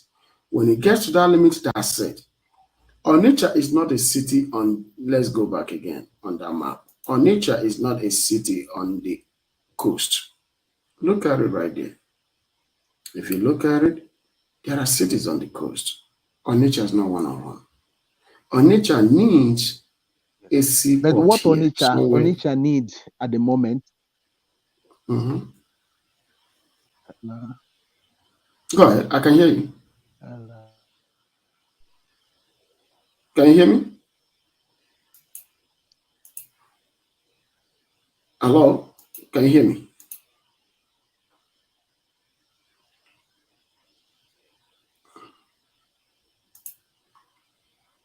Can you hear me? If you cannot hear me, go out, like hang up and come back in. Maybe that way you can hear me properly. If you can't hear me now, just hang up and come back in. It might be signal issue. Like close your log out, and then I'll post the link again so that way you can come back in. Okay. And so any of you can join this conversation. Okay. Any of you in the background can join this conversation. Anybody in the background can join. Godlinger, you can actually go off the uh, the podcast and then come back, so that way maybe your internet or phone can reset. So what I was actually discussing with him was this. If you look, the reason why trade here can't happen without seaport here, it just can't happen without seaport here. The reason why is because this river Niger right here is one of the longest river in Africa, in the whole world. When it comes here, it forms a delta. You see how it forms a delta, right? It forms a delta. And this delta right here makes it to go towards different direction into the Atlantic Ocean. But if you have a major seaport here, maybe like two seaports, because right here, like this is Lagos, this is Ondo State, this is Benin, that's Edo State, this is Delta State, this is Bayelsa State, this is River State. No, I'm sorry, Niger State. No, not Niger, River State. I'm sorry, River State. Then this is Akwa Ibom State, and that is Cross River State. Then this is Cameroon. So all of this is Nigerian uh, coastal line. So in this Nigerian coastal line are almost 6 states. So each state right here is supposed to have its own seaport if we are serious about developing our coastal line. If Nigeria as a country doesn't develop its coastal line and move a lot of people from here, from the country, that is from the countryside, or take away people from Lagos into these areas, we are not going to be serious in terms of economy. We will not. Okay, Colin, are you back? Yeah, I'm back. Okay, What I'm so sorry go about ahead. yeah, I don't know what I'm No trying problem. to say is that the politics of Nigeria is quite you can understand it, but what I'm trying to say is that there's certain things we can do to mitigate against this. For instance, Anambra State is not too far from River State, and it's not too far from um, uh, Delta State. But let me give you, for instance, if Anambra State get investors to build interstate railway, which now is in concurrent list as I'm talking to you, from Mm-hmm, Onitsha towards Ogwipele, Osamala to Ndoni, yeah. So to Ndoni, even if it's to the River State border, so now this mm-hmm, will help and partner with the River State government. The mm-hmm, railway will be jointly run by two of these states. So what will happen is that now the pressure will be bared on the central government to make sure that the port in River State in Port Harcourt start working, and that is not reserved for oil business only, like what they did in One and all those things. So and mm-hmm, to actually make it attractive for the investors because they have the power. mm-hmm, Because what happened is that they are. I heard that there are a lot of money paid by shippers to the tax on that area is quite high. That's why that discourage a lot of importers or shipping companies from using that place. So now mm-hmm, we can also put that pressure within 3 or 4 years. The pressure that will be mounted on the central government to pay will bear fruit. So now you see, we don't actually now need the immediate seaport everywhere. We have actually solved our own problem. Look at another issue again is we need to pursue is badges, using the badges which mm-hmm, they are trying to. They have started it already, but the company just took over the whole thing. I think maybe before the end of the year they will start functioning very very well. So those badges, since this company took over, before the company took over, you can see that there are a lot of companies, bonded warehouse are being built in Onitsha.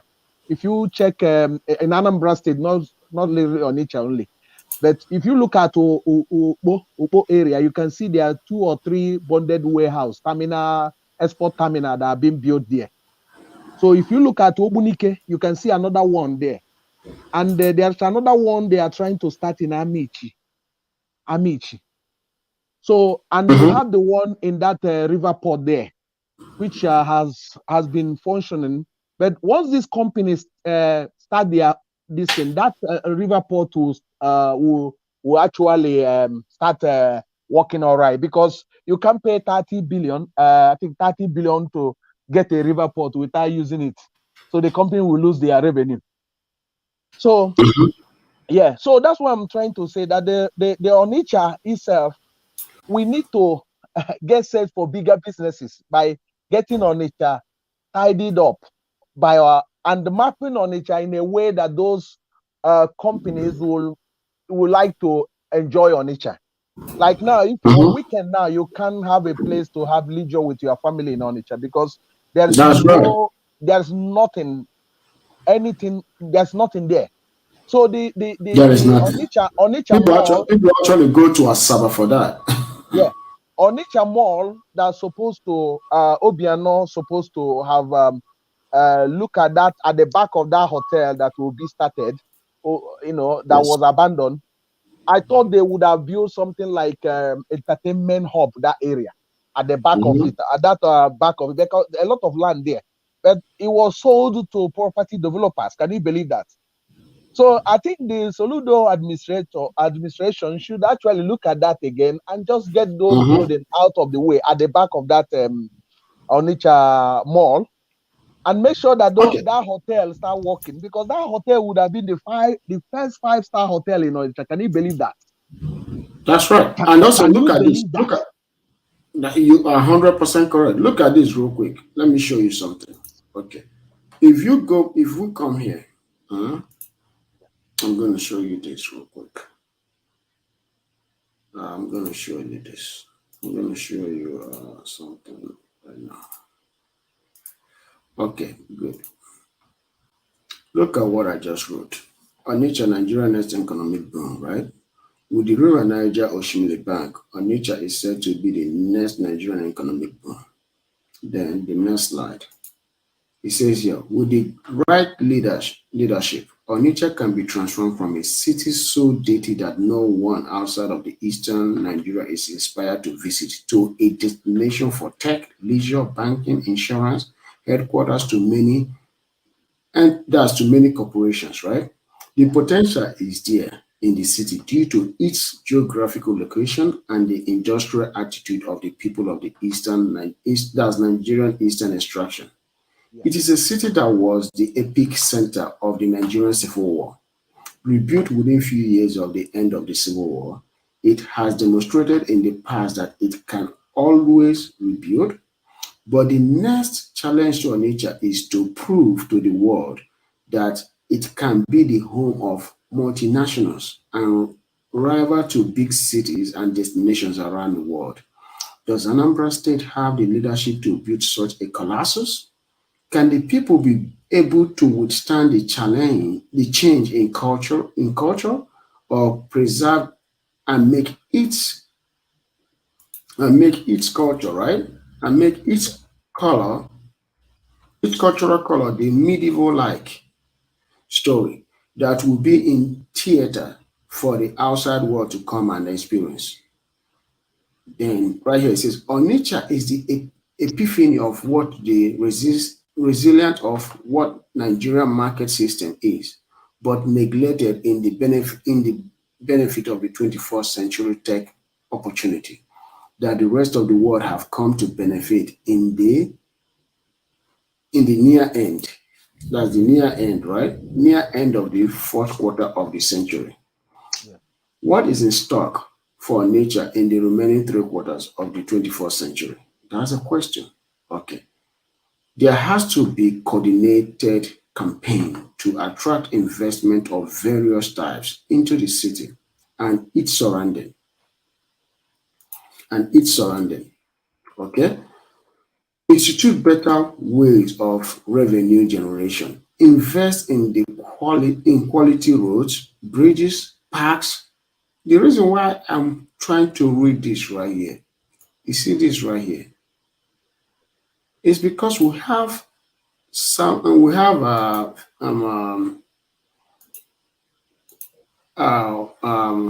this question. We have a question right here by an audience. The question is, let me see what that question was.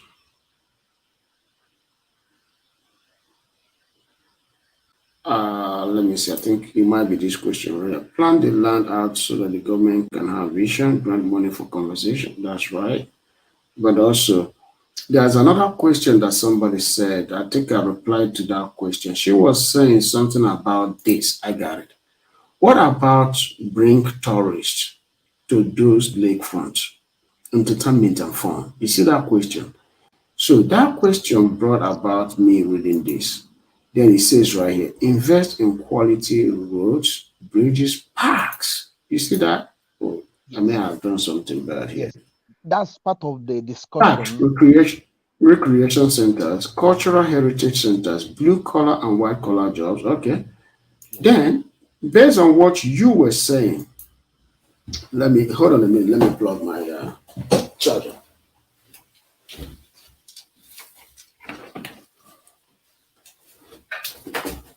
I forgot.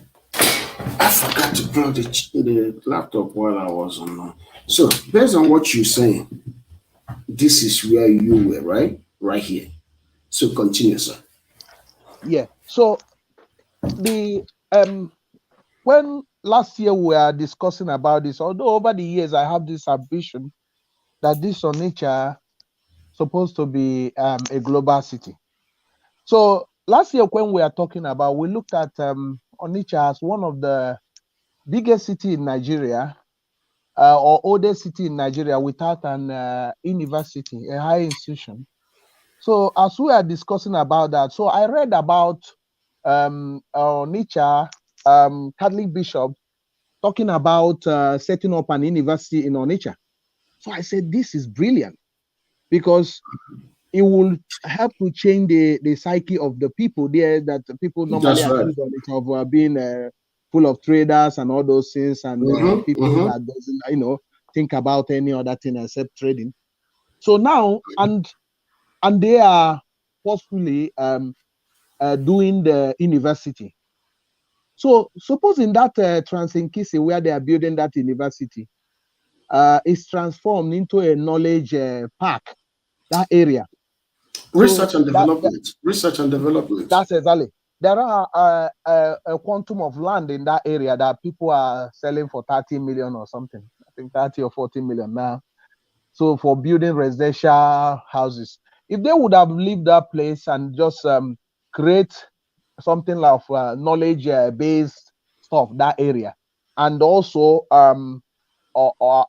also internet and other information something. Cafe, right? Yeah, in that area. So Or plus, even a library, a big library, a world-class library is good too. yes, Because or just turn today it into our libraries, own Silicon Valley, that area, yeah, that's whereby, what I was trying to also say. yes, Because library today don't consist of books anymore. It consists of computers, research a and lot of development things. areas, So robotics. yes, so Yeah. where people come in there, not only that they come in for the research, they come in for leisure, they come in for a lot of things. So that area, that's what they would have turned that area into. So by so doing, the Onitsha will basically change by itself because a lot of people now, professionals, will start flooding into Onitsha. Another one I'm talking about is terminal, bus terminals, and all those lorry truck terminals. If you see, one of the major problem of Onitsha, because of its narrow roads and all those things, you can see lots of trucks parked in the Mhm. roads that have created a lot of problems. So, and this is revenue that government should have been collecting, but by building a simple terminal for them, because they are ready to pay for that. So if you are caught parking on the roads, on those major roads, you'll be penalized. So they Mhm. should have built something like one this in Atobunike, one in Oba, Mhm. another one in Mhm. Obosi, and one maybe Mhm. in near the head bridge, Opoko, that near that industrial harbor in Opoko. So some part of Opoko should have been actually demolished and build some of these things. So another one is basically to build a big high institution. Not a high institution. I mean a big hospital, a teaching hospital. That general hospital should by now turn into a proper teaching hospital. So, and creating all those other neighborhoods, building like general hospitals in Awada, creating a place for general hospital in Awada, creating general hospital in Obosi, building Obosi, Obosi rural. And not only that, actually, what you're actually talking right now is what we call medical tourism. Because you can actually turn those places into world-class medical tourism. Those are billions of dollars a year already. That's exactly. Those major hospitals you just mentioned right now can actually employ nothing less than 20,000 people or 40,000 people. Yeah. So now you can see the Idemili area where the River Niger bridge, that bypass. From that area should be set for where they will build a lot of headquarters of like a new Onitsha, I would call it, where that place should be turned into something that will be a 21st century city, whereby the lowest building there should not less than 7-story high, and where they will build like big cinema houses, entertainment, a lot of things. So that's what they would leave that place for. Because somebody was calling me the other time, they have land they are selling there. I said, you people have started again. So you just plot this land for houses.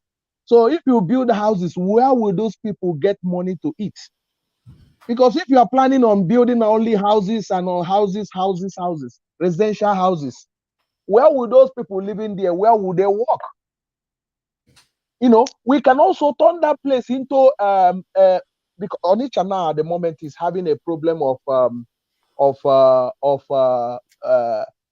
food chain problem. Like if you go to Onitsha, there are certain seasons you go to Onitsha, you hardly get tomato. I don't know if you understand what I'm saying. Yes, I know. Yeah, it's so expensive. It's more expensive than any other thing. So why not turn that place, like government can actually turn that area into greenhouse farming. Turn that area also have like a green for the city of Onitsha. That greenhouse farming will be generating billions for the state government. It can give a private company to set it up. The government can only have share there. And also set up a dairy there as well, where they have a ranch there as well. They can have that as well. So these are things that what you just saying right now actually demonstrate revenue generation for individuals and the city. Because remember when I was reading that pamphlet, right, and that slide, I was saying that the state is not generating enough revenue. How can you generate enough revenue if you don't have businesses to generate the revenue from? You can. You see what I'm saying? You have to have those businesses to generate the revenue from, because you cannot generate revenue if you don't tax or if you don't have businesses because look at it this way. Money don't stay that long in middle class hands. Money don't stay that long in the hands of poor people and middle class. Money stay much longer in the hands of the wealthy. Yeah. People with money keep money long. People that have less money or no money spend it right away. So with those things that you're talking about, that's a massive revenue generation. Yeah. How can we have revenue generation if we don't have places where people can go and spend those money? Yeah. Like I got to tell you this, right? Just imagine, I might be in the United States, right? And I have maybe like $200. I might not spend out $200, but do you know that I can spend out $200 that quick in Nigeria? Why? Because for some reason, I feel like I'm contributing to the economy. Yeah. You see what I'm saying? That for Yeah, some reason I'm contributing. And a lot of us have that mindset. Some of us don't even eat that much in America, but we spend a lot in Nigeria because we just want to contribute to the economy. yeah. So this government has to come up with the people, not the government, because I hate to say the government in most cases. These are things individuals can build. Individuals just to The map government, out the whole area. that's it. Individuals can build it. The government can then come in and build the roads. Because what we can do as a people, that is why this program started, is to put the pressure on both sides. I'm not putting the pressure on the government only. I'm putting the pressure on the people. But I'm putting the pressure on the people to build the roads and follow city plan, and then push the pressure on the government to actually build the infrastructure. Yeah, go Because ahead. when I talked about creating all those water reservoirs or lakes or ponds in the all those layouts, um, not only that it helps in environmental purification or environmental upgrade, it also create jobs because that areas will be turned to a lot of aquatic habitats like fishes. Millions of fishes will be harvested from that place as well. Mm-hmm. And the water can be reticulated. And because there's an issue of water in Onitsha at the moment, there is no pipe-borne water running. What you have is borehole all over the place. So, so those areas the government can, like they do in London, the River Thames, they're taking the water from the River Thames Mm-hmm. to bring back to us. And if you go Mm-hmm. where they are doing these things, it's so dirty, But after the whole process of purification, you can't believe that's the same water you are drinking. Yeah. So yeah, so those areas they have those lakes and all those things. There should be also uh, the residents. There's some money they will be contributing to go into that place because it will be a public park, but it's not really Mm-hmm. free because it also have all businesses. It will have also like restaurants. It will have also swimming Mm-hmm. pool nearby and all those things. So like Mm-hmm. if you build something like a swimming pool, 200 capacity swimming pool in even in Onitsha Mall, there, I'm telling you, it's not even enough. You make a lot of money, even charging Oh them yes. 1,000 in that Oh Onitsha yes. Mall. So because Mm-hmm. Onitsha is lacking all those things, people want to go and swim, but they don't have anywhere to swim. They So don't have anywhere to swim. yes. So now, That's true. and in those lake area, government will plant exotic trees and economic trees like palm trees, coconuts, and those coconuts will be given as a franchise to some companies that will be harvesting them, paying some money to government back. Because Mm-hmm. everywhere government make money from those parks. Mm-hmm. By the money the people contribute, by maybe if you want to be a member using of if you want to make use of this park, you can just pay like 500 a year. So Mm-hmm. thousands of people will be flooding there, and their park attendants, there are a lot of people working there also, you know. That's right. So yeah, so now to attract the headquarters of companies to Onitsha is doing all those simple things, but you also need to create a place for them. You need to map out areas, said all these companies were moving, like how they are moving, some of the markets are moving from one place to the other. They can also do like that. They can just create a zone that from this area, that's where the whole companies will start. The government will build like a sample, will build something like 2 or 3 houses, high-rise building there to show the sample they want to be built there. You can see a lot of these billionaires, they are looking where to build all those things. And government will actually, commit to the maintenance of that place. So now you force all Mm-hmm. those banks and all those big companies to come in there that Mm-hmm. we are going to give you free for 3 years just to be using this Mm-hmm. place. So by so doing, what happened is that other companies will be rushing to go there. That's So true. I know that a lot of companies will go and take that offer. So that's what we actually need. And Onitsha is having problem of this fiber optics problem. Man, big Telecommunication, time, big time. internet density. Even before you go far, on that, let me say this to you, right?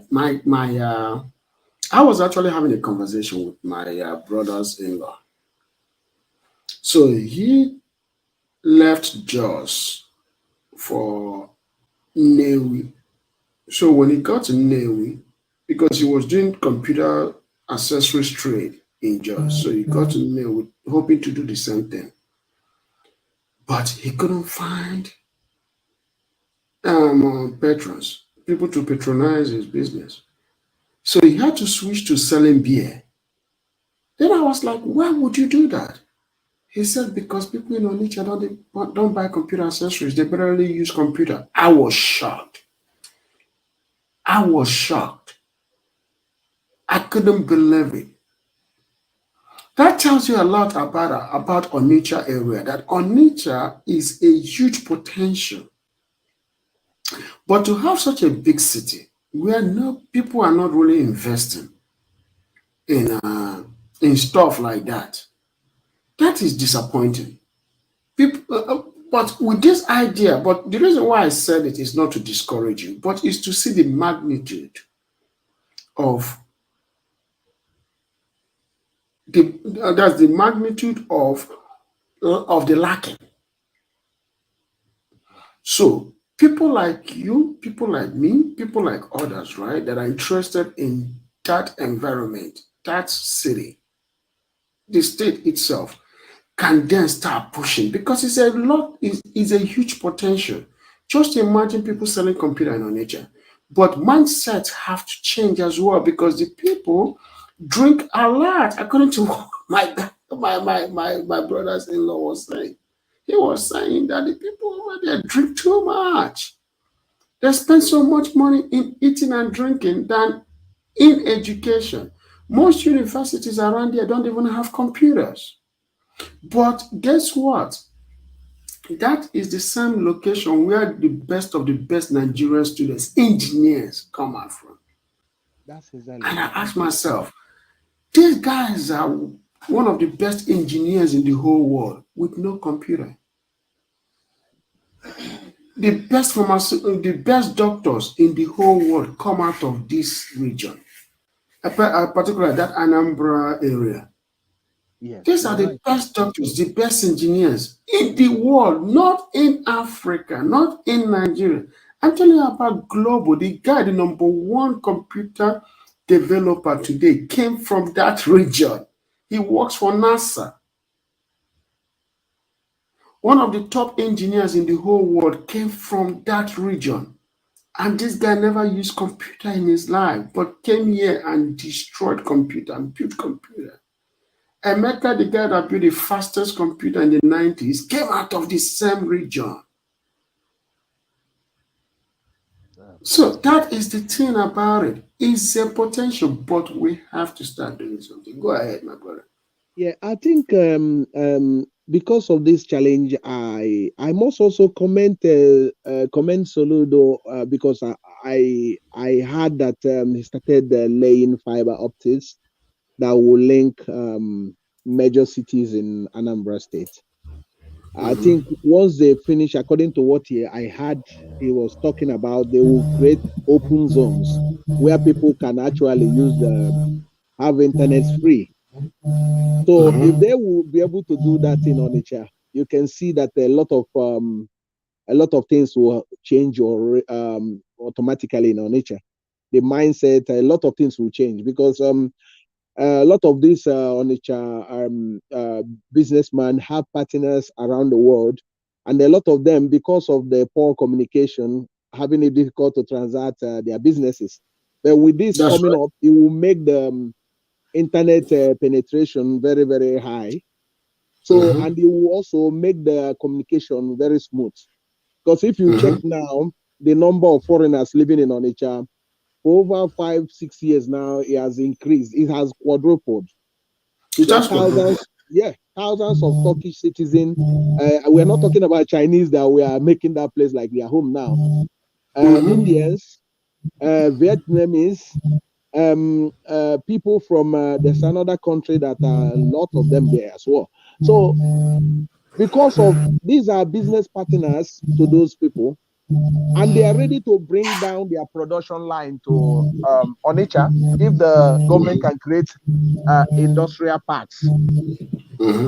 Yeah, industrial parks like Onitsha with the main market. If like what I was suggesting in one of the forum we are talking about, that Onitsha main market should have also industrial park where most of those clothes are manufactured there, are sold there, like what like Aba.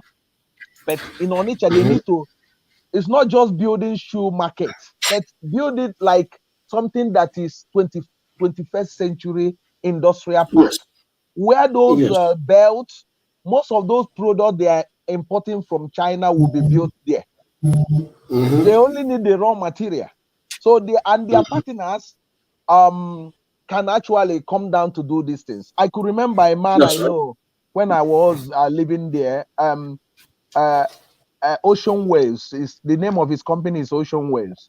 This I man know was ocean waves. I know oh, you ocean know waves. Ocean Waves. So that Yes. Ocean Waves was started importing at a point. He has to bring down those people to be producing those handkerchiefs, and I think Even this guy, Ekerson, if you remember, Ekerson himself had to bring some people down to build a brake shoe at yes, at a point, just yes, right at the Obosi, before you go down to where the new bridge is coming out. yes, Just yes, right, I think before the Technology Institute, right? yeah. He So has he has that the same thing. So these are things that they did, but they did it very poorly those yes, days. yes. What the government need to do is to get an area where most of them will be sited. Even government can actually borrow money to build the structure. So they Oh would, yes, oh yes, yeah, oh and yes. give them like 5 years free for them to, because it will create a lot of employment, and it will make the state more attractive, because those people have That's to live in right. houses, they have to pay taxes. People working there will pay taxes to the government, and they will use all those other incentives that facilities that government have provided, and they will be paying for that. So at the end of the day, the government will get a lot of revenue as well. A whole lot of So revenue. That's yeah, true. That's so true. around that main market, I think that's what they need to do. Even if it's not completely there, but Onitsha as a metropolitan city, like where they have that shoe site in Obunike, Yes. not Obunike, they call it Obunike, but that's Nkwele. That's in I think Nkwele. it's Unkwele. That's they have the shoe and also the Nkwele. furniture and furniture. I Yeah. think the wood furniture and also Yes. building materials are around that Yes. area too. So that Yeah. area, what they need to do is to build like industrial park there, where all the garments that are being sold in main market are produced. Like what the people that go to Vietnam to buy these things. If you go, they will tell you that it's like a big hall. 300 women are sewing clothes in that place. 300, 400 in one hall. So they need to build sort of that, like big, massive industrial this in that area, industrial park. So the shoes, the belt, the garments, everything that are being sold in that Onitsha will be produced there. Because the only thing we needed is the raw material. The people are It's the raw capable to material. produce this. So the machineries, the government can guarantee the fund for them to bring the machineries. Their partners are ready to come down, because there's no point of us just buying and selling. But we can also turn that city into a manufacturing hub, you know, That's right. by doing this. And also it will help, because they are concentrated in one place. They can also it can help them to save costs on their energy usage. So Usage. Yeah. yeah, Onitsha, the the quantum of waste generate in Onitsha can actually power Onitsha as a city. Yeah, you can turn it into electricity. You know the quantum of waste collected from Onitsha. Yeah, you can actually power Onitsha as a city. And now that the electricity generation also is now in concurrent list, that's what the state has to do. To say, okay, let me do within a year or two, let me give Onitsha 24-hour electricity. By just using the waste from Onitsha. All those rubbish they are bringing, they are looking at what will we do with it? They can turn it into electricity. You know, so these are things that we need, the government need to be doing. There are the ones that we need to do on our own part, but the government also need to do all those things so that the development will be all encompassing. You know, it will be a complete development. You know, but if we all of us can join hand to do these things, I think in next 4 years we won't know on it anymore. You won't. You will just 4 years. Because whenever you want to do this thing, you have to set a timeline for this. So that to show that you are serious about it.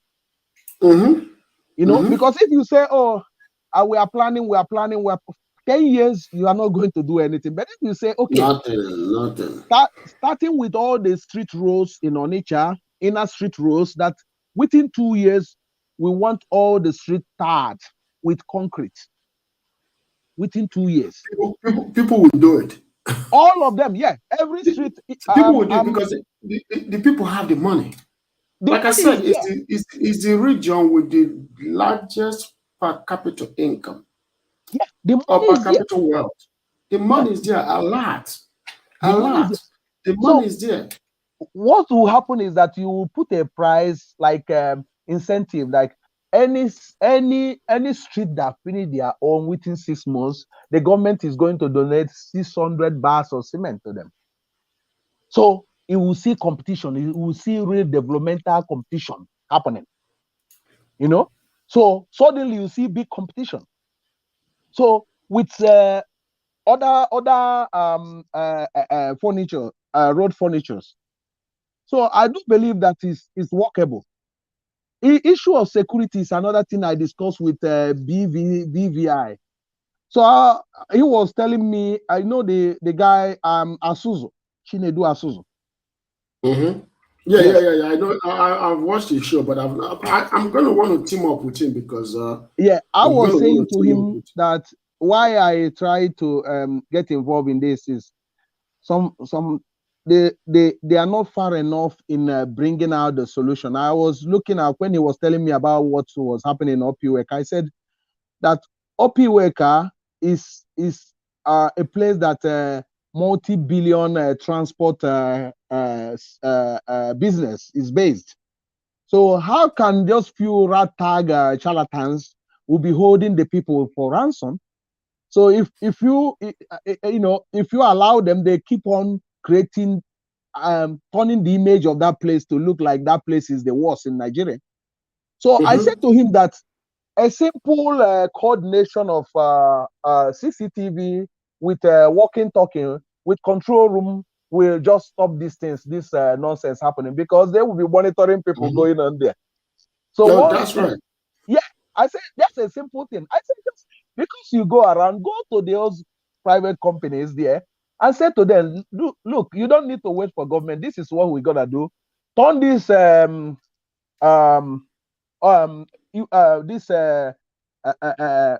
Lagos Park area and all those things, turn it into something attractive so that people will not be running to Asaba to board a vehicle going to Lagos anymore. So it can be done, it can be achieved. So when I was telling him this, he said, wow. But I don't think he has done that. We discussed this in early this year. He has not done that. You mean the guy? Yeah, the guy. Because we are talking about how the insecurity and all those things, all those riff-raffs and all those charlatans was causing mayhem. I said, no. That place should not be like that. That place would have been a gold mine. That place should have been the safest place in that city, because it's easy to secure. It's easy to secure. You just put a CCTV camera with a control room and walking, talking. People will be, will be assigned to that area. Once you notice on your control room somebody that is going there without, it has no business, you just pick him up. And once they know that people are watching them, they will not be coming there anymore. Criminals will not be coming anymore. And I suggested a lot of things they need to do to make sure that people are not sleeping in those empty areas in the night. Anybody walking, say that he's coming there to work, must have an address. You must have an address. You should not be sleeping there, sleeping in the gutter, sleeping. No. That's you actually creating a crime heaven. Yeah, crime heaven. It becomes a crime haven. So that's what I was saying. I said they themselves can actually turn that place around. If before government will now come in and say, look at what you people have done, I have to do this also. Government will be will be encouraged to do more on their own part. So that's true. I do believe a lot need to be done. Even if I think what I'm going to do basically, because I think he's a guy that is doing a very, very fabulous job. I've seen the way he had, like, I think there was a thing that happened recently about the Chinese construction thing. Yes. They did a bad job, and he went there and actually tackled them, and then the thing had to be rebuilt. And then there are some that also people were lying about the construction, and he went there to verify and found out that actually it was doing to quality, It was being built to standard. Yeah, because sometimes people will come up with dramatic, but it's part of life. So I'm trying to see if I can actually maybe get in touch with him one day, and then we can both team together. Then I can actually share. I can push him more on this direction, so that way he can disclose more. He can actually go into the street and be able to plant our ideas into the street, so that the people can see what can be done. Because one thing that I'm pushing, I've done that in the village, but I'm also going to try to push that in Onitsha and the rest and all over. I've done that in Abuja too. I've also discussed that in Abuja. Is to get people to maintain street line.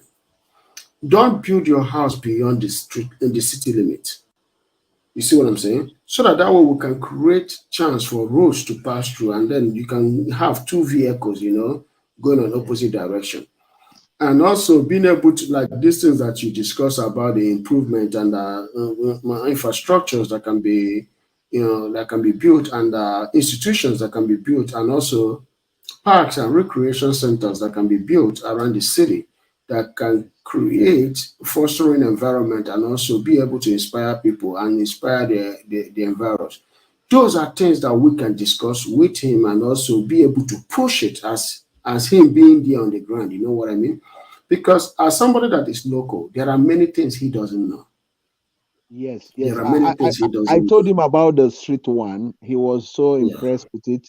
He said to me that once we start doing it, he will start to cover. He will come there to cover it. I said you'll see very soon that we are determined to start it. That what I wanted to do is basically to just donate some trucks of something like tippers of sand and some cement, and just start from somewhere.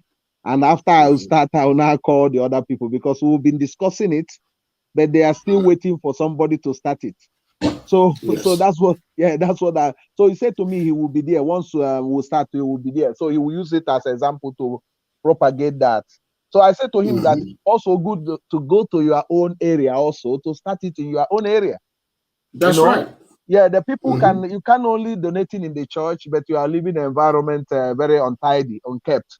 So that you can donate cement, that it's not something that you donate to one single person. You can say, okay, each in front of your house, is it possible to do some work on that place?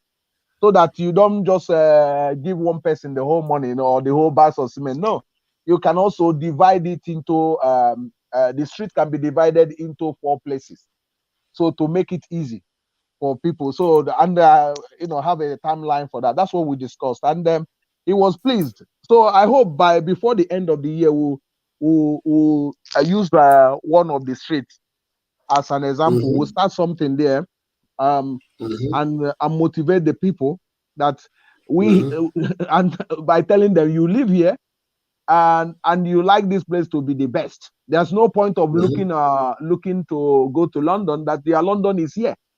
You know, yeah. I will tell them also by doing this. I say, look, you can actually make this place better than London.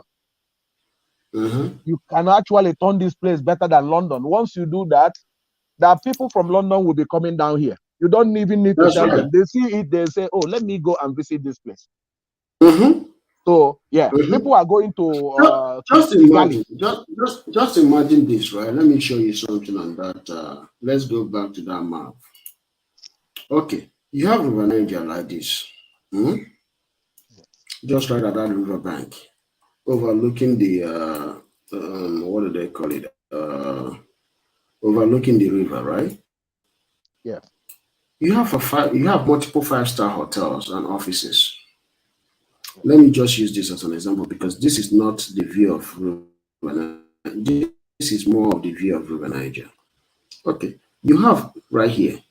Do you know what Onitsha can achieve with this? You have docks, right? Where people can dock their ships, they can dock their ships. They can dock their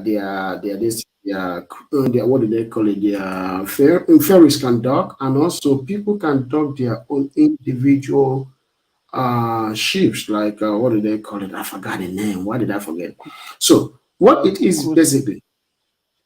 Not cruise ship. I'm talking about the individual, the one that are owned by private. Okay, I forgot what they call it.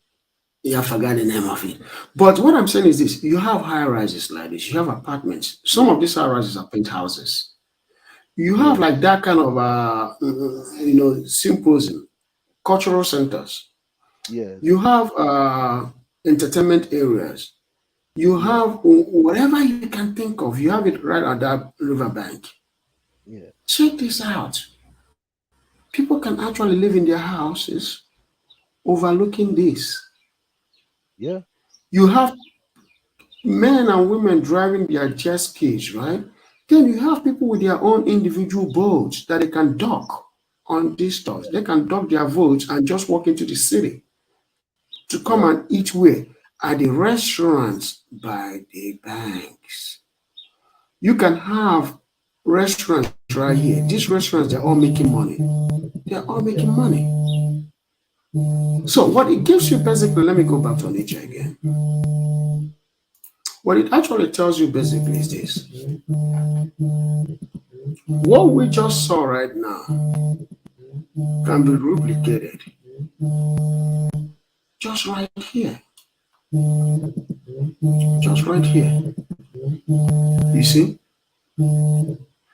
Those things can be built here.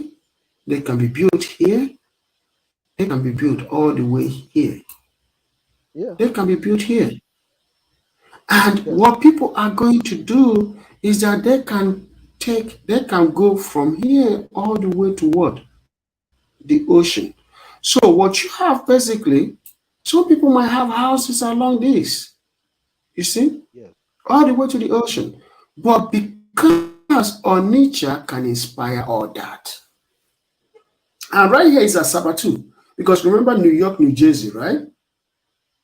It's the same thing we can achieve here by having people building in Asaba and we building on Onitsha. That's what you have. Tale of two cities. Yes, that's exactly. They just opened a religious center there. I had in the first week of opening there, around 20,000 people bought the ticket just to go there, inquired to go there. Just 20,000. Just the first week of that. So what will happen is that within the next 2-3 months, or even during the festive season, you'll be talking about millions of people flooding that place. So if the ticket is just 1,000 to get in there, you know how much they are making every day. A whole lot. A whole lot. So people are coming from all the way from Anambra State to go there and see things for themselves. And what did they do there? They created artificial water pond there where you can actually be in the boat. and swim That's as well, true. and put That, artificial that's bridge true. on top of it as well. And with a zoo inside of it as well. A lot of things, restaurants and all those things. That's true. So the money they will be getting in this in nearest future will be far bigger than what they will be collecting from federation allocation. It's So going to be just huge. one in Asaba. It's going to be huge. Yeah. Keep talking. I'm here.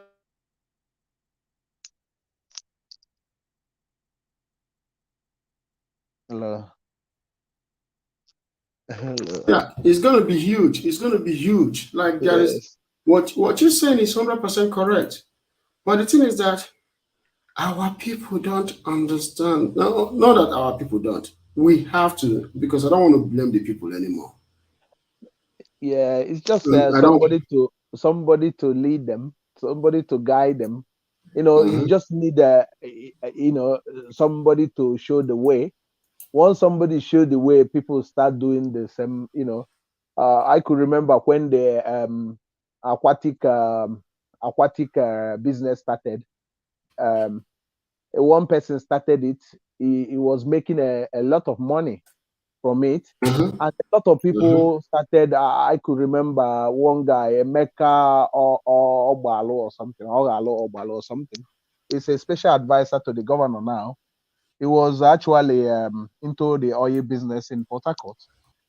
So when he heard about this mhm, fish, this catfish, something that you can grow catfish this, and so he is an engineer actually. So he set up one in his own village, which I went. I left London here to go and see what he was doing there. So he was basically training the people about this. Even the governor went there to see what he was doing.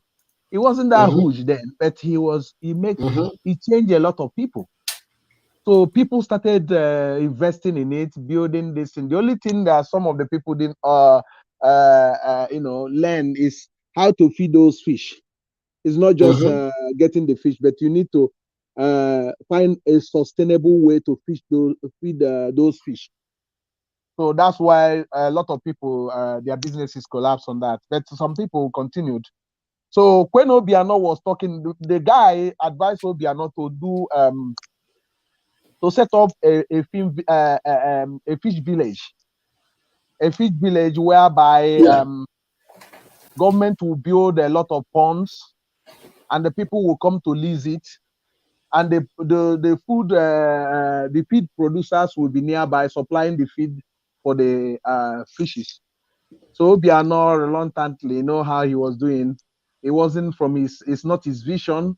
So he started it and he didn't complete it and he left. And it was so small that what he built up to now, I don't think they have finished it up to today. So, but if he was a man with a vision, if he was the guy that was the governor, he would have built like something that can produce 2-3 billion fishes every week. And once you produce that, you'll be selling the fish, and the fish it won't be too expensive in the city. You know, When I was But listening to that's him, but they should have. Oh, go ahead. Go ahead. yeah, when I went there, I was listening to him. He said that what the passion that drove him to start up that thing is that he went to Onitsha market where they bring those fishes. So he noticed that they were bringing those fishes from Bida, a place in Niger State. So, and he was looking at the number of lorries bringing those fishes. So initially he was thinking there was an ocean in Bida. So he has to travel to Bida to go and investigate how do they get this number of fishes. So when he went there, he noticed that it's not so in the river they were getting all these things. They were actually having creating ponds and creating lakes where they are doing it. And their main target is Onitsha market. So every week or every day, the number of trucks is coming from there, and they are transacting billions of this thing on fish only.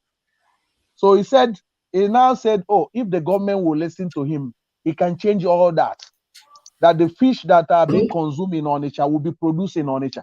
that the capacity is there for us through the river Niger, the river Niger and all those river and all those flooding that is happening on Onitsha, that you can actually turn it into something that will feed Onitsha.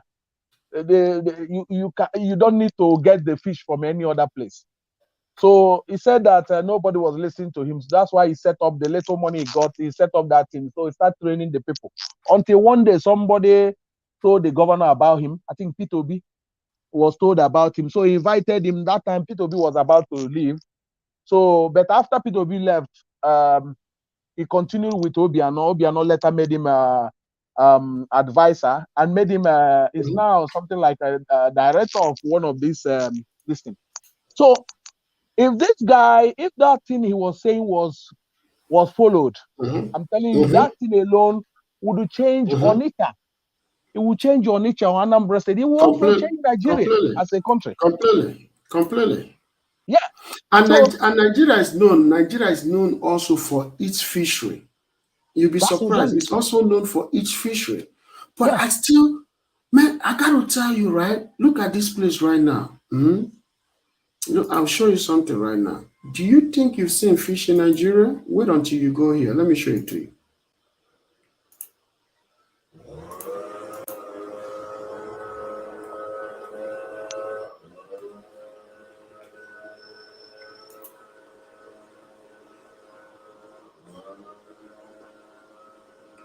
This is it.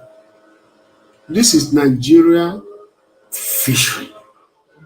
I tell you, the kind of fish that I got here, the fish that I got out of here. In fact, I will tell you there is let me break it to the audience. My company is actually building is about to build a massive resort right here. This is the ExxonMobil. This is ExxonMobil. Yeah. So what had happened was that my company, we were hoping to buy a land somewhere here, but we ended up buying the land here. Yeah. Right here. So we didn't like the fact that we had to go this far. So we want to really bring it back here, somewhere here, right? The reason why is because the fish, this is one of the most beautiful beaches in Nigeria. When I went over there, I was shocked. You know what you mean by somebody was? I was shocked. I was dumbfounded. I couldn't believe the beauty of the water. Though it's being contaminated by ExxonMobil, which is the fight that we and them will fight in the future, so that they can bring clean water here. This place that you're looking, right? I'm telling you that fish that is like close to about 4 or 5 foot tall. When I was coming back from Nigeria, I brought this fish right from Nigeria for my family. The fish was cut into 7 or 8 portions. Each fish was cut into 8. Do you know how many of that we use in cooking food? One. Just one portion of that fish. The fish is about 5 kilograms. Or 8 kilograms. That's the weight of the fish. We use just one portion of that 4 feet tall fish to cook an entire food. One guy the guy has a fish pond near Anteje or something. Pamob went to his he has a 20 kg fish. Fish is there. 20 kg fish is like a monster. Big, massive. So there are many, not just one. It's I don't know how many there, but there are many of them inside the pond there. So they use it to breed other fishes as well. So it's huge, massive. So when you put something there, you can see how huge the fishes are. So it's a very huge fish. Yeah. So there are a lot of opportunities that we need to explore in bringing about the city of Onitsha. But it should be a combined effort, and it should not be only planning, but it should be there must be a set time for each and every of them. So like the one that you can accomplish in 6 months, you do it in 6 months. I think we can also do multiple at the same time, because I think they can do. It's just that it's division of labor. You see what I'm saying? It's division of labor. People can Yeah, just go and do. yeah, People can do it multiple times. You don't have to yes, wait for yeah. No, you can, because you if you can. do it that way, it's going to take 100 years. No, you can. You can build multiple things the same time. Go Yeah, ahead. at the same time, what I mean is that if like water, within 6 months, Onitsha should be water will be running in Onitsha. Because you can actually start up with mega boreholes to feed Mm-hmm. the pipeline first before you now Mm-hmm.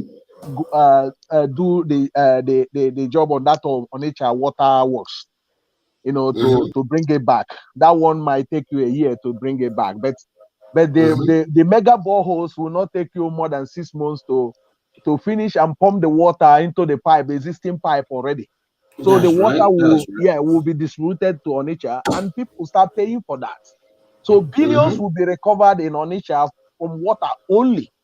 So now, as Only. we are doing that, you have made a timeline of 6 months. This one will be accomplished in 6 months. Within 6 months, this is done. So now, building of those street roads and all those things, say okay, that the government is having a plan that people must come together. That within a year to 2 years, all the inner streets has to Mm-hmm. be done, because it must be Mm-hmm. done together so that the city will look livable. So now the Mm-hmm. major street that the government has to go and source for funds and award most of those major roads. Mm-hmm. The ones that need to be expanded, they now use that opportunity to expand them, because a lot of them Mm-hmm. are very narrow for the population. It's very narrow for Mm-hmm. the number of people living there. But so if they do that, I'm telling you, that's where the revenue will start flooding in. That's right. Yeah, that's how the revenue. Because if you don't invest, don't expect You're to not get going to get anything. revenue. Yeah, Nothing. so they are not investing, but they're chasing the people. There's no point of chasing people on the street to get tax from them using our borrow, because you don't get much from them. But if you really Mm-mm. invest in tidying up the city, what will happen? Bigger companies, corporations will start coming, and they will start citing their this. For instance, when P2B tidied up the Mm-hmm. industrial harbor. You know what happened? Suddenly, from nowhere, up to 20, 30 industries came there and set up their production line. Because it's opportunity. There is always an Yeah, opportunity. yeah, Always an opportunity. yeah. He went there. My one of my in-law, their father has a big land there. It will Mm-hmm. be overall interest of the state, uh, took all the land there and give it to people that are going to develop it. So all those people set up the whole thing. But Mm-hmm. if you leave it to my in-law, they will not develop their land there. The land has At been there for a all. long time. The highest they will do is to build a residential building, which has no much value to the place. But the thing is this, that's the problem with Anambra State and Eastern Nigeria. Everything is residential. Everything is residential. They don't think about building industries, building factories. Like, okay, Yeah, do you know that in Nigeria today, one of the biggest furnishing furnishing company, or the people that sell most of the furnishing company in Nigeria are Chinese people. they are Chinese. But do you know how many Nigerians that do carpentry work, that can do carpentry work, that can do a whole lot, that can, it's a lot of people. But how come it's the Chinese that own the mega carpentry and that own the mega furniture stores or companies in Nigeria? Because they take it more serious. They make it look much better. They make it Something you can look buy better. on the street. Okay, you go to Nigeria, people have funny.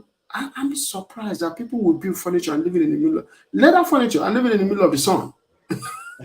Something Yeah, that is supposed to be that's inside a warehouse under air condition. yeah, that's where the government need to set up a business park for them for the furniture. So Mm-hmm. once he set up those things, he built it in a way that they will go in there and start producing. So the government also patronize them. People go and patronize them, because I watch in Oka Road. If you have been to Oka Road recently, you can see that's where they are showcasing all those things.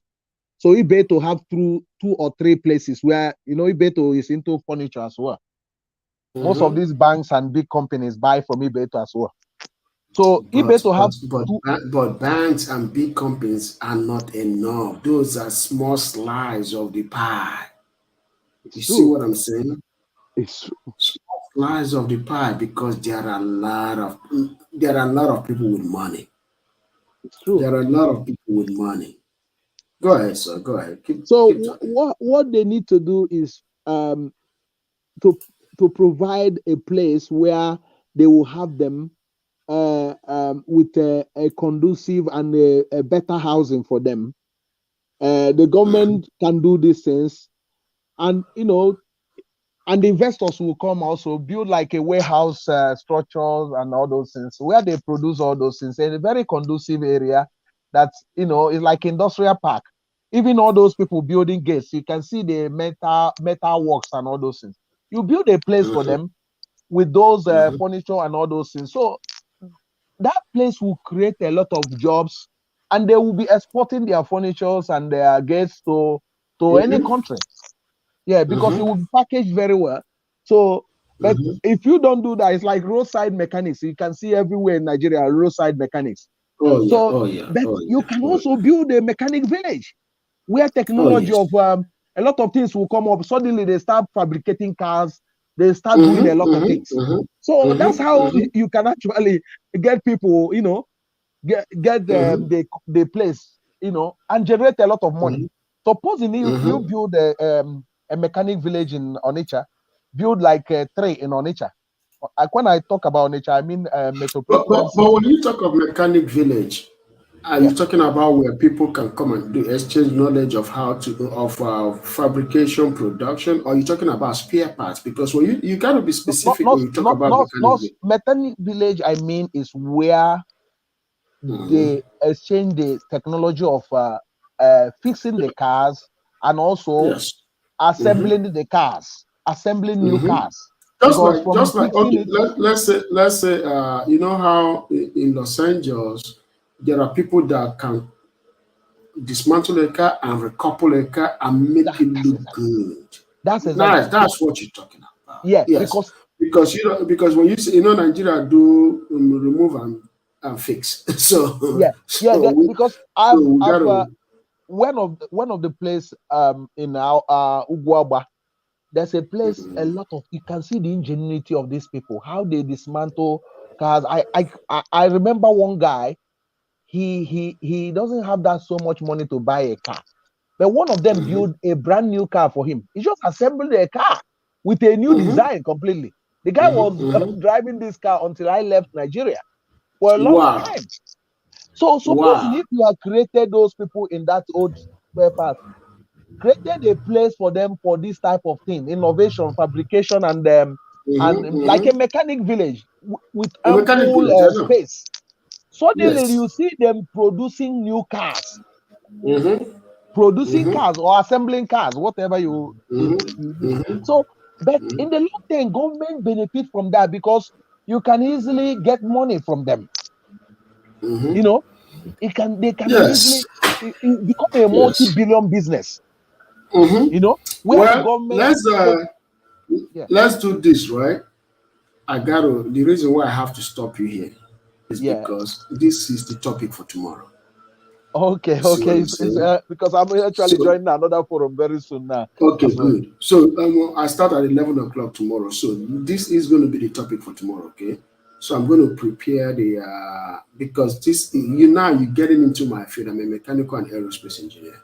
So now you're getting into my field. And I just wanted to discuss this on a different day, but you forced my hand. So what I'm going to do basically is this. I'm going to set up the program. It's going to be offline in the next few hours. And we're going to discuss it tomorrow, which is 11 o'clock Central Time, United States. And I think it's 4 p.m. London time. That's Greenwich GMT. Okay. This is about 7 p.m. GMT, right? Is this 7 in 21 GMT? That's 20. Is it 20 GMT? Yeah.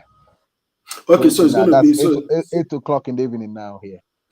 Yes, okay, 20 GMT. So this is so that will be so I would say by 11 o'clock Central Time US, which is, should be about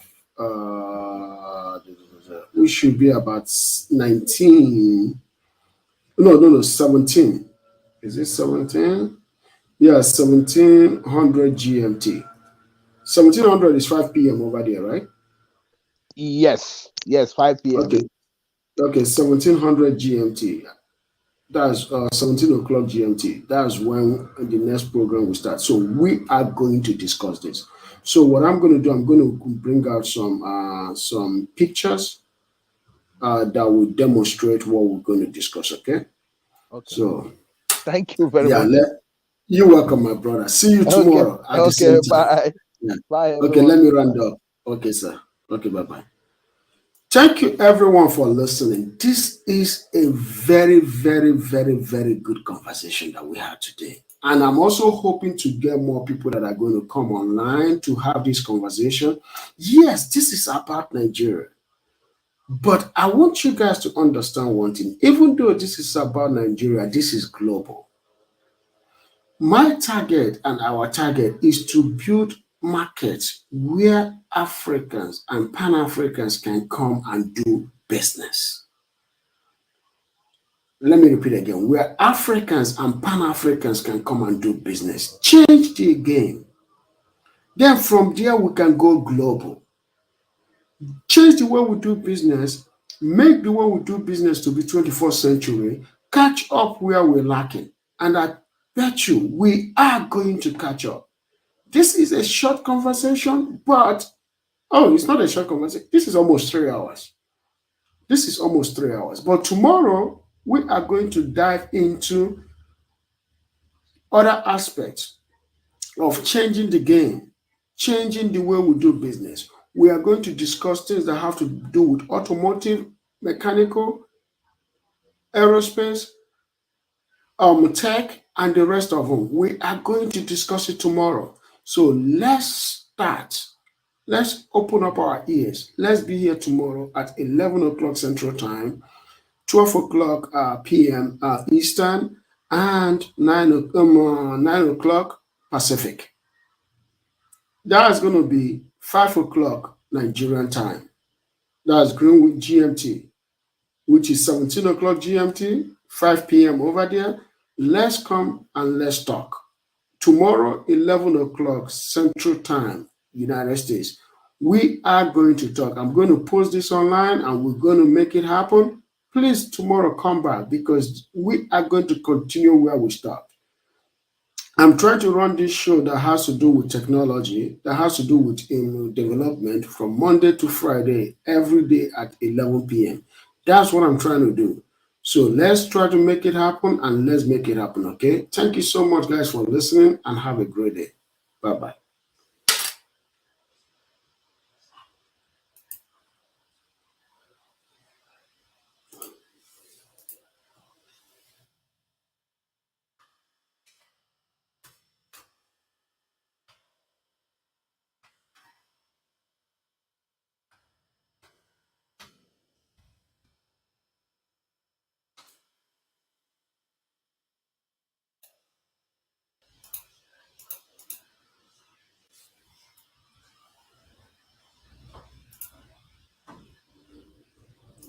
Okay, goodbye, guys. Thank you so much for listening.